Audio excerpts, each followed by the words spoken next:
నమస్తే, good morning అందరికీ. So ఒక 3-4 రోజుల నుంచి కొన్ని ఘటనలు పరిశీలించినప్పుడు మాట్లాడాలనుకున్నా కానీ ఇక వాళ్ళ ఓవర్ యాక్షన్ అంతా చూసిన తర్వాత మాట్లాడదామని ఆగిన.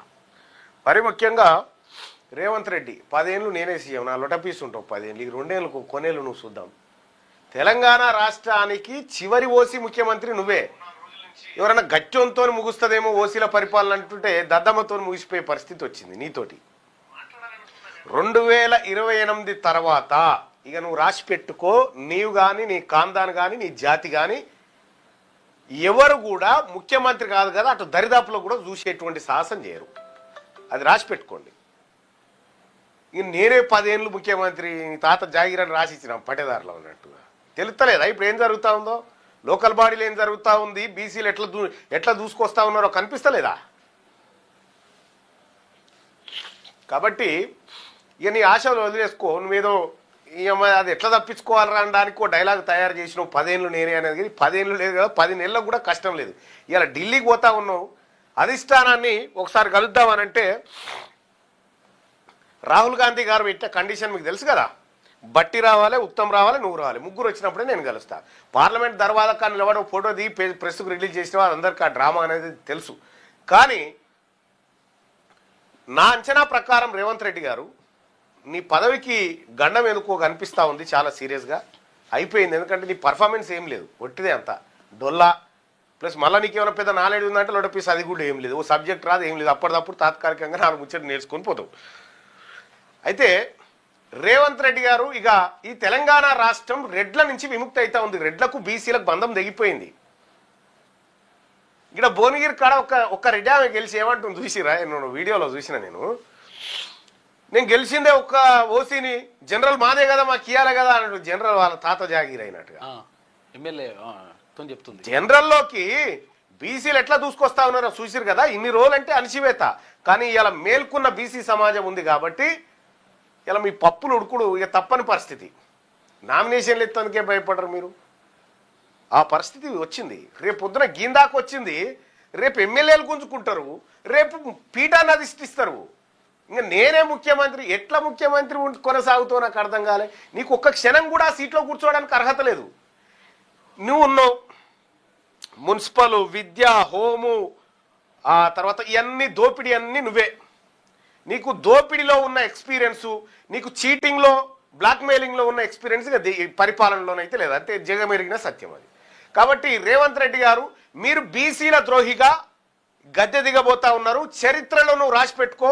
బీసీలకు అత్యంత మోసం చేసినటువంటి దుర్మార్గపు ముఖ్యమంత్రి ఎవరు అంటే రేవంత్ రెడ్డి అని లిఖించబడతా చూడు. ఎందుకు చెప్తా ఉన్నంటే కామారెడ్డి డిక్లరేషన్ పేరుతోని నువ్వు వాడిన డ్రామా, కులగణన పేరుతో చేసిన మోసం, డెడికేట్ కమిషన్ రిపోర్ట్ బయట పెట్టకుండా నువ్వు ఆడుతున్నటువంటి నాటకం, ఈ మళ్ళా బీసీ సప్లాన్ పేరు మీద రాజీవ్ యువ వికాసమా, యువ వికాసం పేరు మీద నువ్వు చేసినటువంటి మోసం ఒక్క మోసం కాదు, నీ బతుకంతా చీటింగే రేవంత్ రెడ్డి. నీ చీటింగ్ ముఖ్యమంత్రి తనాన్ని ఖచ్చితంగా 2028 దాకా కూడా భరించడానికి సిద్ధంగా లేదు జనం. నువ్వు నిరుద్యోగులను మోసం చేస్తేవి, నువ్వు ఉద్యోగస్తులను మోసం చేస్తేవి, నువ్వు మోసం చేయని వర్గమేది. ఇవాళ ఏది ఒక భూములకు సంబంధించినటువంటి పర్మిషన్లు కావాలంటే నీ అన్న పర్మిషన్ కావాలి, నా దానికి నీ తమ్ముని పర్మిషన్, ఒక్కొక్క డిపార్ట్మెంట్ ఒక్కొక్కటి పంచుకొని తింటా ఉన్నాడు. కసరు కక్కినట్టు కక్కిస్తాం ఏదో నాడు. ఎందుకు తొందరపడుతున్నావు తాత గారి? 28 లోపే నీదేమని ఉంటే దులుపుకొని వెళ్ళిపో. ఆ తర్వాత నీకు కాదు కదా, నీ జేజమ్మ దిగొచ్చిన ఛాన్స్ లేదు. తెలంగాణ రాష్ట్రం బీసీల చేతుల్లోకి వస్తూ ఉంది. ఇది ఇక రెండో అంశం చూస్తూ ఉన్నాం. మున్సిపల్ ఎన్నికల్లో రేవంత్ రెడ్డి గారు లోటపీస్ కాదు, ఏం ఏకఛత్రాధిపత్యమే అనేది. నీవు సిట్టింగ్ స్థానమైన మల్కాజ్గిరిలో ఒక్క ఎమ్మెల్యేని గెలిపించుకోలేకపోయినావు. సిట్టింగ్ ఎంపీ కాంగ్రెస్ పార్టీ చేజారిపోయింది. నీ కొడంగల్ ప్రాతినిధ్యం వహిస్తున్న కాడ బీజేపీ గెలిచింది. నువ్వు ఇన్ఛార్జ్ ఉన్న చేవెళ్ళ కాడ బీజేపీ గెలిచింది. మొన్న పట్టభద్రుల ఎమ్మెల్సీ కానీ పట్టబడబడు 4 జిల్లాలు తిరిగితే అది ఓడిపోయా. అసలు నువ్వేమనుకుంటున్నావు అంటే ఈ దాన్ని ఏదో అంటారు, వాపును చూసి బలపా ఏదో అనుకుంటారు కదా, ఏమంటారు దర్శన్ భాయ్? వాపును చూసి అది ఏమనుకో, తొడకు గడ్డ అయిందట, తొడకు షీంపుండు అయితే ఈయన అంగి లాగు టైట్ అయింది ఏంది రేవంత్ రెడ్డి అంటే ఎక్సర్సైజ్లు అయింది తొడ గడ్డైన సంగతి తెలుస్తలేదు ఆయనకు. ఇప్పటికిప్పుడు ఎన్నికలు పెడితే కాంగ్రెస్ పార్టీ వస్తుందా పోని? కాంగ్రెస్ పార్టీ తర్వాత నీవు ముఖ్యమంత్రి కాగలుగుతావు. ఏదో ఆ క్షణానికి అందరినీ చీటింగ్ చేసి మోసం చేసి బ్లాక్మెయిల్ చేసి ఏదో గట్టెక్కినావు. నీకు ముఖ్యమంత్రి అయ్యేటువంటి అర్హత లేదు. అసలు నువ్వు ప్రత్యక్షంగా ఎదుర్కొన్న ఎన్నికేదో చెప్పు. ముఖ్యమంత్రి అయిన 6 నెలల లోపలనే 8 ఎంపీలు పోయినాయి, ఎమ్మెల్సీలు పోయినాయి. నీ ప్రోగ్రెస్ రిపోర్ట్ అంతుంటే ఇంక ఏదో ఆంధ్రజ్యోతి ఆయన ఏది మన ఇట్లా కొట్టుకుంటారుగా పెద్దమ్మలు, ఆంధ్రజ్యోతి పెద్దమ్మలు ఆయన ఇట్లా కొట్టుకుంటా ఉంటే నువ్వు డుమ్కు అంటుంటే ఎగురుతా ఉన్నావు. కానీ ఈ ఎగురుడు బంద్ చేసుకో. ఈ ఎగురు తెలివని ఎగురుడు కాదు, తెలియని కథ కాదు. ఒక్క ఎన్నిక ఎంపీలలో ఆ 8 సీట్లు కనుక కాంగ్రెస్ పార్టీకి వచ్చినంటే ఇలా మోడీ ప్రభుత్వం ఉండకపోతుండే. నీ చేతగానితనానికి అసలు నీకు ఏ సబ్జెక్టు తెలుసు చెప్పు నీకు రేవంత్ రెడ్డి గారు? ఏ సబ్జెక్టో చెప్పు. ఇద్దరం కూర్చుందామా ఏమన్నా? ఏదన్నా నువ్వు నచ్చిన సబ్జెక్టు పట్టుకురాపో. ఈ ఏతులు ఈ డ్రామాలు బంద్ చేయి. నువ్వు బీసీలను మోసం చేసిన రోజులు ఇంకా రెట్టించిన స్థాయిలో నీ మెడలు ఖచ్చితంగా రాజకీయంగా ఉంచుతాం. నేను గతంలోనే చెప్పిన కేసీఆర్ గిట్లనే చెప్పిన, కేసీఆర్ కూడా గదే మోసం చేసిండు, నువ్వు అదే చేస్తావు. నీ పని కూడా బరాబరి చేస్తా, బరాబరి చేస్తూ పెడతా. మళ్ళీ నిన్నెవడు అయ్యో అనొద్దు. ఆ పరిస్థితి వస్తుంది. నువ్వు బీసీలకు చేసినటువంటి ద్రోహమే దీనికి ప్రధాన కారణం. నీకు నాకు వ్యక్తిగతమైన కక్ష్యం లేదు. నువ్వు బీసీలకు చేసినటువంటి ద్రోహమే ప్రధానమైనటువంటి మోసం. అది ఇంకా ఈయన మున్సిపల్ ఎన్నికలు ఈయన పుణ్యం ఏం కాదు. అప్పటికి 10 ఏళ్ల నుంచి ఓడిపోయి ఉన్నారు కాంగ్రెస్ వాళ్ళని. ఈసారి వేద్దాంరా అని వేసిరు. రెండోది ఏంటంటే ఏ పార్టీ అధికారంలో ఉంటే ఆ పార్టీకి అనుకూలం ఎక్కువ. ఇది ఇక్కడే కాదు ఎక్కడైనా. ఇప్పుడు ఈ ప్లేస్లో బీఆర్ఎస్ పార్టీ ఉన్నా, బీఆర్ఎస్ పార్టీ 2019లో ఏమన్నా కాంగ్రెస్ పార్టీ కౌన్సిలర్ గెలిచే సాహసం చేసింది ఏమన్నా? జిహెచ్ఎంసీలో 150 ఉంటే 2. జిహెచ్ఎంసీలో 150 ఉంటే 150 ఉంటే నువ్వు పిసిసి చీఫ్ అయిన తర్వాత 2 గెలిచినాయి. 2 గెలువు మొత్తం 150లో. మళ్ళీ నీ మల్కాజ్గిరి పార్లమెంట్ సెగ్మెంట్లో అది వర్కింగ్ ప్రెసిడెంట్గా ఉన్నట్టు నువ్వు అప్పుడు ఎందుకు అప్పుడు ఈ రేవంత్ రెడ్డి కాదా? అప్పుడు వేరే రేవంత్ రెడ్డి. ఇప్పుడు వేరేగా భుజకీర్తులు వచ్చినా. ఇప్పుడు వట్టిదేనా స్వామి? నువ్వు ఆ షర్టు పాయింట్ ఇప్పి అద్దం ముంగట్టు లేచి నిలబడుకొని నీ పరిస్థితి ఏందో నీకు కనిపిస్తుంది. సరే అది అటు పెడితే ఇక పాపం ఈ వివేక్కు ఎవడు సలహా ఇస్తాడో ఏమో నాకు అర్థం కాదు. కానీ వివేక్ గారు, మంత్రి వివేక్ గారు, బాల్కా సుమన్ను ఎవడు అరెస్ట్ చేయమని సలహా ఇచ్చింది నీకు? బాల్కా చెన్నూరులో కథమవుతున్న బీఆర్ఎస్ పార్టీకి మళ్ళీ ఊపిరి పోసినావు. ఇప్పుడు తెలంగాణ రాష్ట్రంలో ఎన్నికలు జరిగితే మొదట కాంగ్రెస్ పార్టీ ఓడిపోయే సీటు చెన్నూరే. ఈ రేవంత్ రెడ్డి అంటే ఆయనకు పిచ్చోడు అనుకుంటున్నావా? కేసీఆర్ను, కేటీఆర్ను, హరీష్ రావును వీళ్ళని బెదిరిస్తా ఉండు కానీ అరెస్ట్ చేస్తలేడు. ఎందుకు చేస్తారా? అరెస్టు ఎవడైతే చేస్తాడో వాని పని కథమవుతుంది. జైలుకు పోయినోడు లీడర్ అవుతాడు, జైలుకు పంపినోడు కాదు. నేను ఇట్లే సాధారణంగా వార్తలు చదువుకుంటూ నన్ను ఎమ్మెల్సీని చేసింది కేసీఆర్. అతను నా మీద దాడులు చేసి జైల్లోకి పంపడం వల్ల నేను లీడర్ అయినా. ఇలా పార్టీ పెట్టిన ఈ వర్గాల కోసం ఇప్పుడు జైలుకు వెళ్ళావు బాల్కా సుమన్. ఏమైంది? చెన్నూరులో అయ్యో పాపం ఈ అమ్మాయి ఈయనెక్కడ మనిషిరా బాయ్. వాస్తవానికి క్యాతానపల్లి కాడ నీకు బలం ఉన్నదా? పోనీ వివేక్ గారు, క్యాతానపల్లి కాడ మీకు బలం ఉన్నదా? లేదు కదా. మీ హుందాగా మీ నాన్న తరహా రాజకీయాన్ని ప్రోత్సహించాలంటే ఉందాగా వాళ్ళు గెలిచినప్పుడు వాళ్ళు గెలిచిన వాళ్ళకి శుభాకాంక్షలు అని చెప్తే మీ ఇమేజ్ ఇంకా పెరిగేది. కానీ ఏదో చేద్దాం, ఏదో మసిబూసి మారడికాయ చేద్దామని అంటే అది ఆఖరికి మీరు చూసుకోండి డ్యామేజ్ అయ్యింది మీరే. మరి మీకు ఎవరు సలహా ఇచ్చిండో తెలియదు కానీ ఈ రాష్ట్రంలో ఎక్కడ కూడా గిట్లా అరెస్ట్ చేయలే, నువ్వే డ్యామేజ్ అయినావు. అది మరి నీకు ఎవడు సలహా ఇచ్చిండో తెలియదు కానీ ఎవడో నీ పతనం కోరుకుంటా ఉన్నాడు పక్క పండి, జాగ్రత్త. ఇక ఇది రెండో అంశం.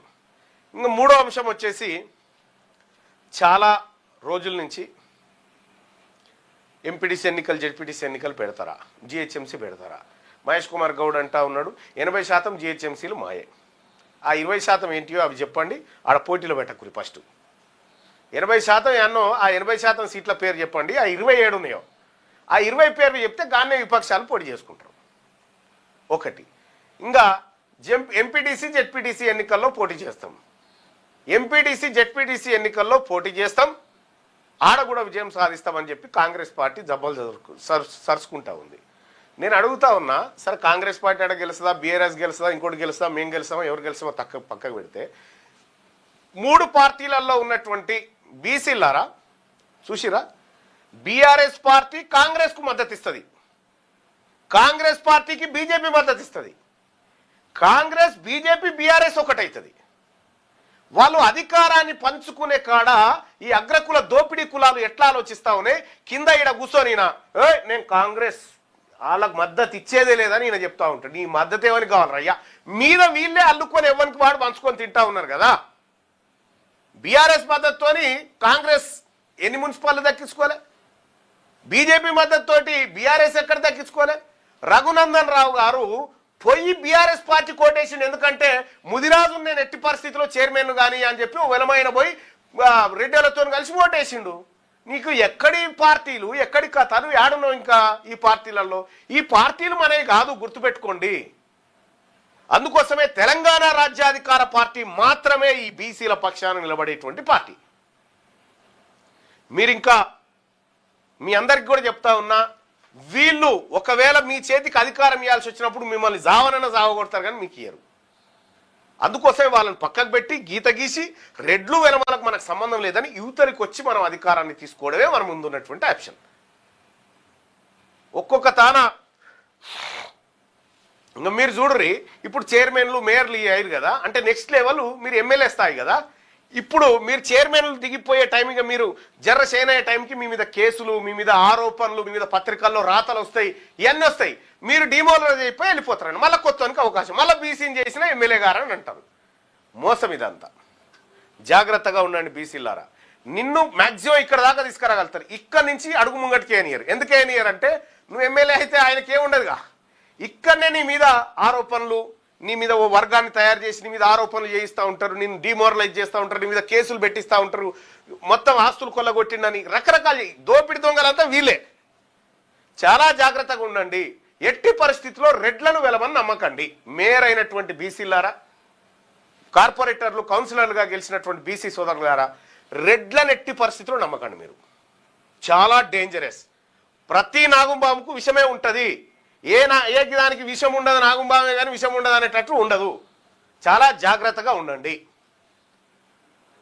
నేను చెప్పదలుచుకున్నటువంటి అంశం అది. ఇక రెండోది, మీరు అవునన్నా కాదన్నా, ఎవరు అవునన్నా కాదన్నా ఫ్యూచర్ బీసీలదే. 2028 తర్వాత ఎవడు ఆగబట్టలేడు, ఎవడు కుదరదు కూడా. అది వాళ్ళకు కూడా తెలుసు. ఎందుకంటే ఓ రకంగా రేవంత్ రెడ్డికి థ్యాంక్స్ చెప్పాలి. ఒకవేళ బీసీలో నువ్వేమైనా ఇంప్లిమెంట్ చేస్తావేమో అని అనుకున్నా కానీ నువ్వు చేయవు, నీతోడు కాదని అర్థమైపోయింది. కాబట్టి నీ పతనాన్ని నీవే శిలాశాసనం మీద రాసుకుంటున్నావు, పలానా రోజు నేను పతనమైపోతా అని చెప్పి. అంత పెద్ద నీ అంత కేసీఆర్నే ఖతం చేసింది ఈ గడ్డ. ఆఫ్టర్ ఆల్ నువ్వెంత సాటు ఊరికి బైకుల మీద ఉరికి గేట్లు ముట్టుకొని ఈ కామెడీ చేసేయాలి, బంద్ చేయి. ఇక తెలంగాణ రాజ్యాధికార పార్టీ రాబోయేటువంటి ప్రతి ఎన్నికల్లో పోటీ చేయబోతా ఉంది. ఇటు జిహెచ్ఎంసీ వచ్చినా మేము సిద్ధంగా ఉన్నాం, ఇటు ఎంపీటీసీ జెడ్పీటీసీ ఎన్నికలు వచ్చినా మేము పోటీ చేయడానికి సిద్ధంగా ఉన్నాం. ఆ దిశగా మా కార్యాచరణ ముందుకు పోతా ఉంది. ఇవాళ రాష్ట్ర కమిటీ సమావేశం కూడా జరగబోతా ఉంది. సో ఈ సమావేశంలో చాలా కీలకమైనటువంటి నిర్ణయాలు తీసుకోబోతా ఉన్నాం. అలాగే తెలంగాణ రాజ్యాధికార పార్టీలో వారియర్స్గా, సైనికులుగా, సోషల్ మీడియా సైన్యంగా పనిచేయాలనుకునేటువంటి మిత్రులు ఎవరైతే ఉన్నారో ఇందులో జైన్ గండి. ఇది మన కోసం ఏర్పడినటువంటిది. ఎనుకో ముందో ఎప్పటికైనా సచ్చితోలమే. రేపటి సాగు కోసం ఇయ్యాల భయపడతామా? దశాబ్దాలుగా రెడ్లు, దొరల యువసేనలు, ఫేస్బుక్లు, ట్విట్టర్లు, ఇన్స్టాలు, యూట్యూబ్లను మన భుజాల మీద మోసినాం కదా. ఇక చాలు, ఎనఫ్ ఈజ్ ఎనఫ్. ఇప్పుడు నడుస్తుంది మన ఉద్యమం, బీసీల ఆత్మగౌరవ యుద్ధం. ఇది బీసీల అధికార దండయాత్ర. 78 ఏళ్ల తర్వాత మన కోసం మనం చేసుకుంటున్న తొలి పోరాటం. ఈ పోరాటంలో అగ్రకులాలకు, బీసీలకు మధ్య వార్ స్టార్ట్ అయింది. రెడ్లు, వెలమలకు 14 టీవీలు, 15 పత్రికలున్నాయి. బీసీలకు పేపర్ లేదు, టీవీ లేదు. ఉన్నదల్లా మీలాంటి యువరక్తమే. మీ బిగించే పిడికిలి, ఆ పిడికిలిలో సోషల్ మీడియా సైనికుడిగా మారి బీసీ యోధుడుగా నిలబడదాం. రండి బీసీ వీరులారా, వీర సోషల్ మీడియా సైనికులారా. చేయి కలిసింది, అధికారమే మిగిలింది. బీసీ సోషల్ మీడియా వారియర్స్ గా పనిచేయాలనుకుంటున్నారా? ఇప్పుడే ఈ నెంబర్కు కాల్ చేయండి. ఒక్క నిమిషం కేటాయించు, 78 ఏళ్ల దోపిడీని అరికట్టు. జై బీసీ, జై జై బీసీ, జై తెలంగాణ. ఎనుకో ముందో ఎప్పటికైనా సచ్చేటోళ్ళమే. రేపటి సాగు కోసం ఇయ్యాల భయపడతామా? రైట్, అది అందులో చేరండి. ఇక రెండోది ఏంటంటే, మా సొంటి నాయకులు మీకు ఆడుంటారా? మా ఆనిముత్యాలు కోమటిరెడ్డి వెంకటరెడ్డి ఎంత స్ట్రాంగు, ఎంత ప్రజానేత, అటువంటి మనిషిని మీరు మీ బీసీలలో ఉన్నాడా అని అంటారు. ఎందుకు లేరా? ఇక చూడు, ఎక్కడుంటారు?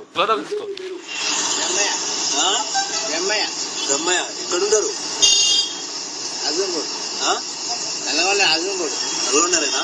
ఓకే, సేమ్ కోమటిరెడ్డి వెంకటరెడ్డి గారి లెక్కనే ఉన్నాం. అదే చూసి ఏం లేదా, మాకు వెంకరెడ్డి లాంటి బ్రహ్మయ్యునుడు. మీ తాను వెంకరెడ్డి అయితే మా తాన బ్రహ్మయ్య. సో ఎట్లున్నాడు చూడరు. ఇంకా ఈయనే కాదు, ఇంకొక ఆయన కూడా ఉన్నాడు నా పక్కకే ఉంటాడు హాస్పిటల్లో. సేమ్ కోమటిరెడ్డి వెంకటరెడ్డిని పోలిన మనుషులు 5-6 కనిపించారు నాకు ఇప్పటిదాకానైతే. ఎట్లున్నాడు చూడు, ఏమన్నా తేడా ఉందా? ముక్కు, మూతి, నొసలు, గిసలు అంత ఒక్క తిరగలేదు. కోమటిరెడ్డి అచ్చు గుద్దినట్టు బ్రహ్మయ్య మా బీసీ. ఏం పేరు మీ పేరు? బ్రహ్మయ్య. ఎక్కడుంటారు? అదోనేనా? ఓకే, సేమ్ కోమటిరెడ్డి వెంకటరెడ్డి గారి లెక్కనే ఉన్నాం. అదే చూసి చాలా మంది బ్రహ్మయ్య లాగా వెంకటరెడ్డి ఉన్నాడు.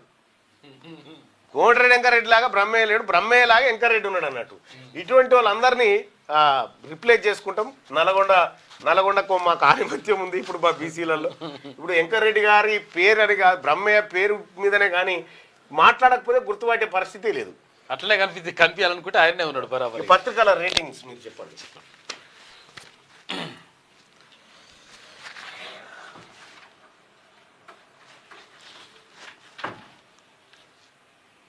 పత్రికల రేటింగ్ మనం చూద్దాం. ఇంకా అంటే 2-3 రోజులకు ఒకసారి చూస్తున్నాం కదా పత్రికల రేటింగ్. అసలు ఏముంది, ఏం కథ, ఏం జరుగుతుందో ఒకసారి చూద్దాం. ఈనాడు దినపత్రికను చూద్దాం. అసలు ఎన్ని రోజులు, ఇలా 19 తారీఖు కదా, 19 తారీఖు.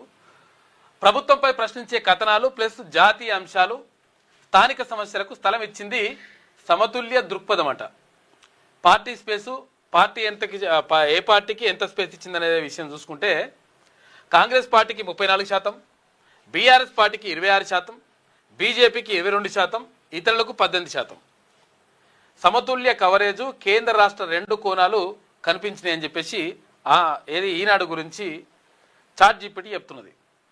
అంటే ఎప్పుడైనా కానీ ఈనాడు పత్రిక ఏం చేస్తుంటుంది, అధికారంలో ఉన్నటువంటి ఏ పార్టీ ఉంటే ఆ పార్టీకి కొంచెం అనుకూలంగా రాసుకొస్తుంటుంది. ఎందుకంటే సంస్థను కాపాడుకోవడానికి ఇట్లా ప్రయత్నం చేస్తుంటారు అన్నట్టు వాళ్ళు. ఇక ఆంధ్రజ్యోతి ఏమంటుందో చూద్దాం. ఆంధ్రజ్యోతి గురించి, కేంద్ర రాజకీయాలపై విమర్శనాత్మక శీర్షికలు, ప్రభుత్వంపై కఠినమైన ప్రశ్నలు, కొంత విమర్శనాత్మక వైఖరి స్పష్టంగా కనిపిస్తుందంట.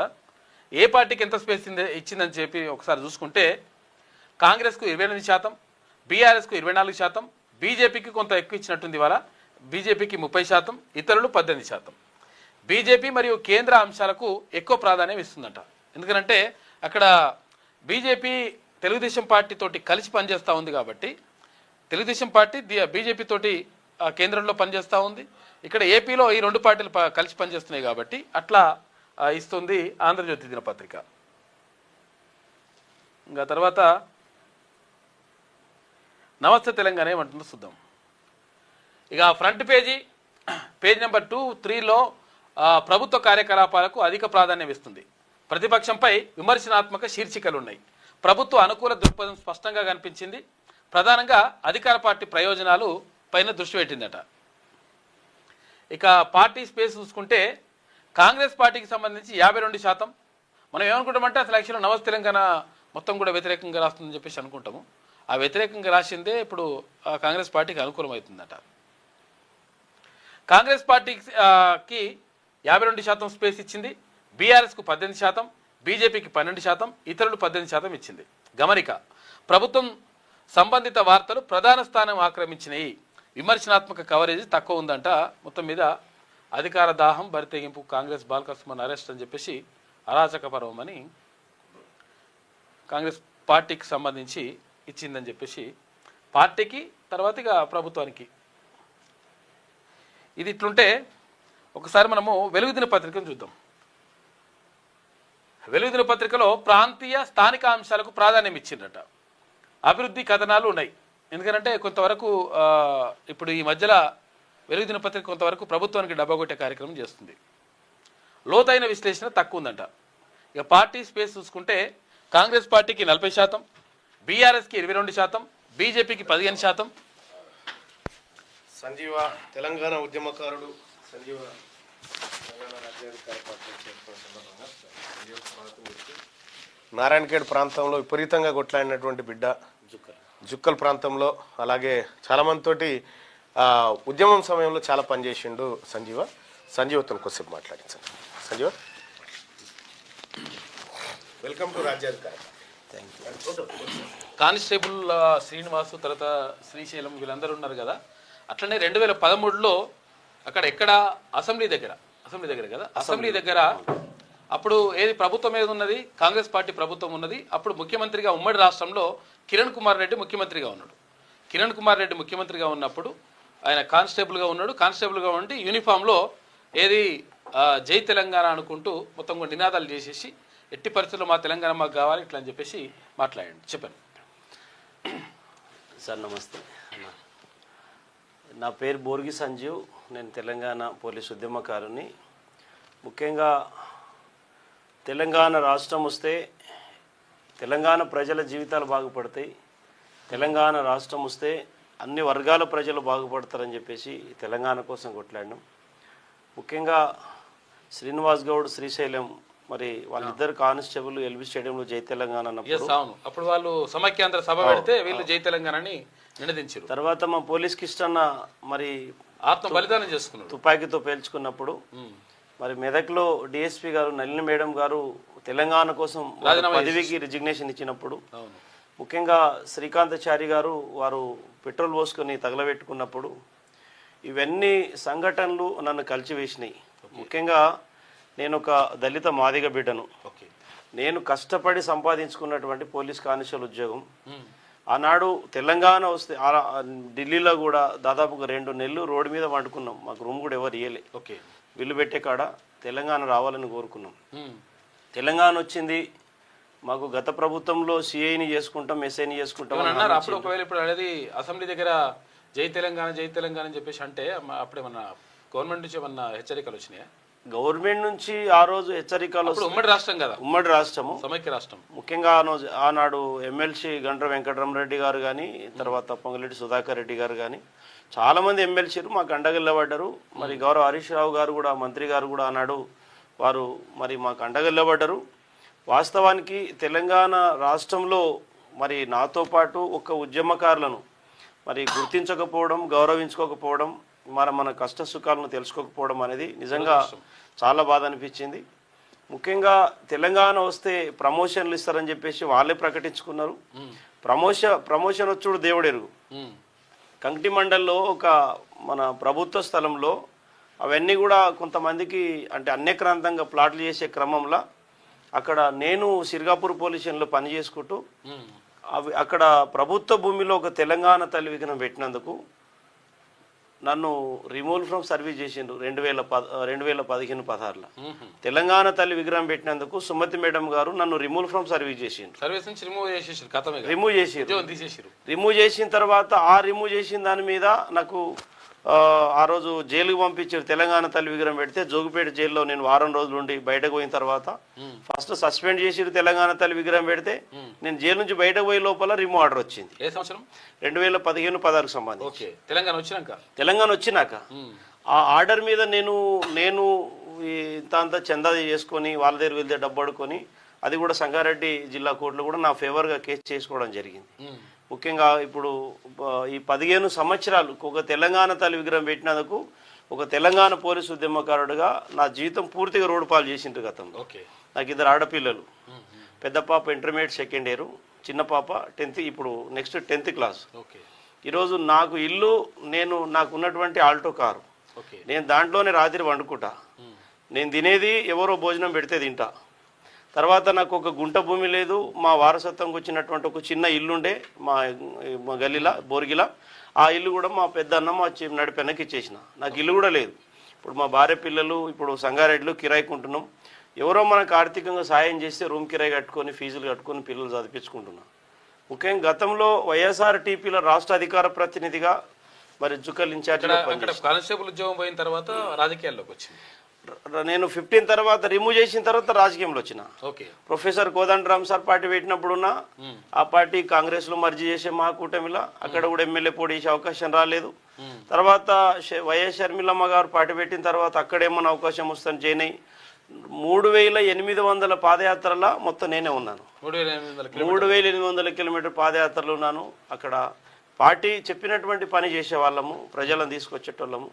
కానీ ఇప్పుడు జుక్కల్ నియోజకవర్గంలో అక్కడ ఇప్పుడు రాష్ట్రం అంతా పోటీ చేయకపోవడం వల్ల లేదు. మొన్న నేను ఒక నెల 2 నెలల కిందటనే హరీష్ రావు సార్ తోటి నేను జైన్ అవ్వడం జరిగింది. పరిస్థితి ఏంటంటే జుక్కల్ కాన్స్టిట్యున్సీలో అక్కడ ఒక మాజీ ఎమ్మెల్యే హనుమంత్ షిండే గారు తెలుగుదేశం నుంచి వాళ్ళు పార్టీలో వచ్చిండ్రు. ఇక వాళ్ళ తర్వాత వాళ్ళ కొడుకులు ఇక వాళ్ళే చేద్దామని వాళ్ళు అనుకుంటున్నారు. ఇప్పుడు ఎన్ఆర్ఐగా కాంగ్రెస్ పార్టీలో లక్ష్మీకాంతరావు గారు ఉన్నారు. తెలంగాణ ఉద్యమకారులుగా ఇప్పటికొక అవకాశం రాలే. ఇల్లు లేదు, గుంట భూమి లేదు, తినడానికి తిండి లేదు. ఈరోజు అడుకొని బతకాలి, అడుకొని బట్టలు వేసుకోవాలి, ఈరోజు అడుకొని రూమ్ కిరాయి కట్టుకోవాలి, అడుకొని ఫీజులు కట్టుకునే పరిస్థితి తెలంగాణ మరి పరిస్థితులు వచ్చింది. నేను వాస్తవానికి నేను వచ్చిన క్యూనిస్ మీడియా ద్వారా కూడా నేను తీన్మార్ మల్లన్న గారికి క్షమాపణ కోరుతా ఉన్నా. గతంలో కొన్ని విషయాలు నేను మాట్లాడడం జరిగింది. రాజకీయంగా ఉన్నప్పుడు రకరకాలుగా ఎందుకనంటే ఈరోజు ఒక వీరుడు అని నేను చెప్తా. ఇప్పుడు ఎవరు మన తీన్మార్ మల్లన్న గారు బహుజనులకు వీరుడు, బీసీ అన్ని కులాలకు వీరుడు. ఎందుకంటే నాకు తెలిసిన కాడ ఇంత సాహసం చేయడం, ఈరోజు ఆ అగ్ర కులాలకు వ్యతిరేకంగా పోరాటం చేస్తూనే ఈరోజు బహుజనవాదులకు ఒక భరోసా ఇవ్వడం, ముఖ్యంగా వారికి ఇప్పుడు ఎందుకంటే నాకు రాజకీయంగా ఎక్కడ స్పేస్ లేదు. అక్కడ పోటీ చేద్దామన్నా అక్కడంతా వాళ్ళే ఉన్నారు, వాళ్ళని నమ్ముకున్నారు, వీళ్ళు వాళ్ళని నమ్ముకున్నారు. కాబట్టి అక్కడ అవకాశం రాదు. కాబట్టి ఎన్నో పార్టీలకు నేను నా జెండలు మోసిన, ఎన్నో పార్టీలకు కటౌట్లు కట్టిన, ఎన్నో పార్టీలకు క్యాన్వసింగ్ చేసిన, ఎన్నో పార్టీలకు ఎన్నో రకాల మా కష్టార్జితం చేసినాం. కానీ ఏ పార్టీ ద్వారా కూడా మేము ఎలాంటి లబ్ధి పొందలేదు. కానీ ప్రత్యేకంగా ఈరోజు ఏది మన పార్టీ పేరు మన తెలంగాణ రాజ్యాధికార పార్టీలో నేను గ్రౌండ్ తయారు చేసుకుంటానే నాకు ఆలోచన ఉన్నది జుక్కల్ నియోజకవర్గంలో. మరి ఆర్థికంగా అసలు యాక్చువల్గా ఏం లేకుండా అట్లా ఎట్లా సాధ్యమైంది? కానీ ఒక్కటి ఆర్థికంగా ఏం లేకుండా అక్కడ కాంగ్రెస్ను బీఆర్ఎస్ రెండు ఇద్దరి క్యాండిడేట్ల గుండెల్లో కూడా రైలు పరిగెడుస్తాను నేను. నాకున్నది ఎందుకంటే అక్కడ నా పబ్లిక్లు ఉన్నది. ఎందుకంటే ఈరోజు సంజీవ్ అనేట ఆయన ఉద్యోగం పోయింది, తెలంగాణ ఉద్యమకారుడు. ఖచ్చితంగా ప్రతి ఒక్క ఊరితో నాకు సంబంధము, ప్రతి ప్రజలతో నాకు సంబంధము, అందరితో నాకు సంబంధాలు ఉన్నాయి. కానీ ముఖ్యంగా నాకు ఉన్నటువంటి ఏకైక ఆయుధం 2 లక్షల మంది కాలు పట్టుకుంటా నేను. 2 లక్షల మంది కడుపులో తలకాయ పెడతా, 2 లక్షల మంది నా కష్టం చెప్తా, వీళ్ళు చేస్తున్నటువంటి మోసాలు అన్యాయాలు చెప్తా. తప్పకుండా మరి మన పార్టీని ఆదరించమని చెప్పేసి తప్పకుండా నేను కోరుతా. నేను రిక్వెస్ట్ చేసేది ఏంటంటే నా జీవిత ఆశయము, నా జీవిత కళ, నాకు అన్నం లేకున్నా రోడ్డు మీదనే చనిపోయినా ఏ రకమైనటువంటి సమస్య వచ్చినా కూడా నేను ఏ అసెంబ్లీలోనైతే ఈ రాష్ట్రం రావాలని నేను నా ఉద్యోగం పోతుందని తెలిసి కూడా అసెంబ్లీలో జై తెలంగాణ నినాదం చేసినో ఏదో ఒక నాడు నేను అసెంబ్లీకి పోవాలనేటటువంటి ఆలోచన నాలో ఉన్నది. కానీ ఆ ఆలోచన నెరవేరుతుందని చెప్పేసి వివిధ పార్టీలలో నేను పనిచేయడం జరిగింది. కానీ ఈరోజు పార్టీలు పెట్టిండ్రు కానీ అది ప్రజల కోసం ఉపయోగపడలేదు, పనిచేసిన కార్యకర్తల కోసం ఉపయోగపడలేదు. కానీ ఈరోజు కొత్త పార్టీ పెట్టిండ్రు. ఇట్లాంటి పార్టీకి మన సేవ, మన శ్రమ ఉపయోగపడితే రేపు మనల్ని పార్టీ గుర్తించి మనకు బీఫామ్ ఇచ్చి అక్కడ నిలబెట్టగలిగితే తప్పకుండా, ఎందుకంటే ఇలాంటి తీన్మార్ మల్లన్న లాంటి నాయకత్వాన్ని మనం బలపరిచినాడు. ఈ రాష్ట్రంలో బహుజనులకు టికెట్లు దొరుకుతాయి, బీసీలకు, ఎస్సీలకు, అందరికీ. ఇప్పుడు 19 నియోజకవర్గాలు ఎస్సీలు ఉన్నారు, వాళ్ళకి టికెట్లు దొరుకుతాయి, బీసీలకు దొరుకుతాయి స్పెషల్గా. ఈరోజు దీంట్లో అంతా ఏమున్నది, మంత్రులు రెడ్లే, తర్వాత ఎమ్మెల్యేలు రెడ్లే, ముఖ్యమంత్రులు రెడ్లే. ఇక దాంట్లో పోతే 100% రావులే ఉన్నారు. ముఖ్యంగా ఈరోజు కేటీ రావుల పార్టీ ఒకటి రెడ్ల పార్టీ, ఒకటి రావుల పార్టీ, ఇంకోటి రెడ్ల పార్టీ. మొన్న కేటీఆర్ గారు మున్సిపల్ ఇది క్యాన్సింగ్ వచ్చిండ్రు బిచ్చుకుందాకు. నేను కూడా బీఆర్ఎస్ లో పనిచేసిన. శాశ్వతమైనటువంటి ఎమ్మెల్యే హనుమంత్ షిండే గారు అంటున్నారు. ఆయన క్యాన్సింగ్ వచ్చిండా లేకపోతే క్యాండిడేట్ చేయడానికి వచ్చిండా అర్థం కాలే.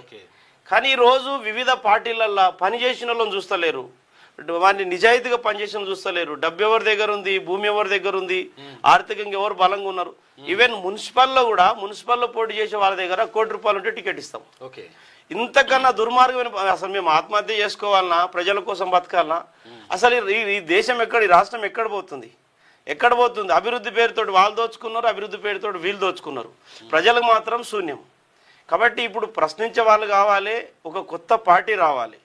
నేను క్యూ న్యూస్ ద్వారా నేను తెలంగాణ ప్రజలకు అందరికి విజ్ఞప్తి చేస్తున్నా, ఉద్యమకారులకు అందరూ విజ్ఞప్తి చేస్తా ఉన్నా. పార్టీ పెట్టడం అని అంటే అంత చిన్న విషయం కాదు. చాలా పెద్ద సాహసం ఉండాలి. ఆ గడ్స్ ఒక తీన్మార్ మల్లన్న గారికే ఉన్నాయి. నేను కొన్ని సందర్భాల్లో మాట్లాడిన విషయాలు నాకు నేను గుర్తు చేసుకుంటే ఏదేమైనా కూడా అన్నకు కాల్మొక్కేని నేను సారీ అడగాలి, తప్పకుండా ఆ పార్టీలో నేను పనిచేయాలి, ఆ పార్టీని బలోపేతం చేయాలి, అన్నకు నేను కుడి భుజంలాగా ఉండాలి. మరి నేను ఒక మాదిగ బిడ్డను, నేను ఒక మాదిగ దళిత బిడ్డను, నేను ఒక బహుజన పార్టీ, ఇది నాకు తెలిసిన కాడ అన్ని గరీబోళ్ళ పార్టీ ఇది. కాబట్టి ఈ పార్టీకి అండగా ఉంటే, ఈ పార్టీకి నేను అండగా ఉంటే, ఎంతో మందికి ఈ పార్టీకి అండగా ఉండడానికి నేను తయారు చేయగలిగితే భవిష్యత్తులో ఇది బీసీ ప్రభుత్వం రావచ్చు, ఖచ్చితంగా వస్తుంది. దానికి మన తీన్మార్ మల్లన్న గారే ముఖ్యమంత్రి కావాలని కూడా నేను ఆకాంక్షిస్తా ఉన్నా.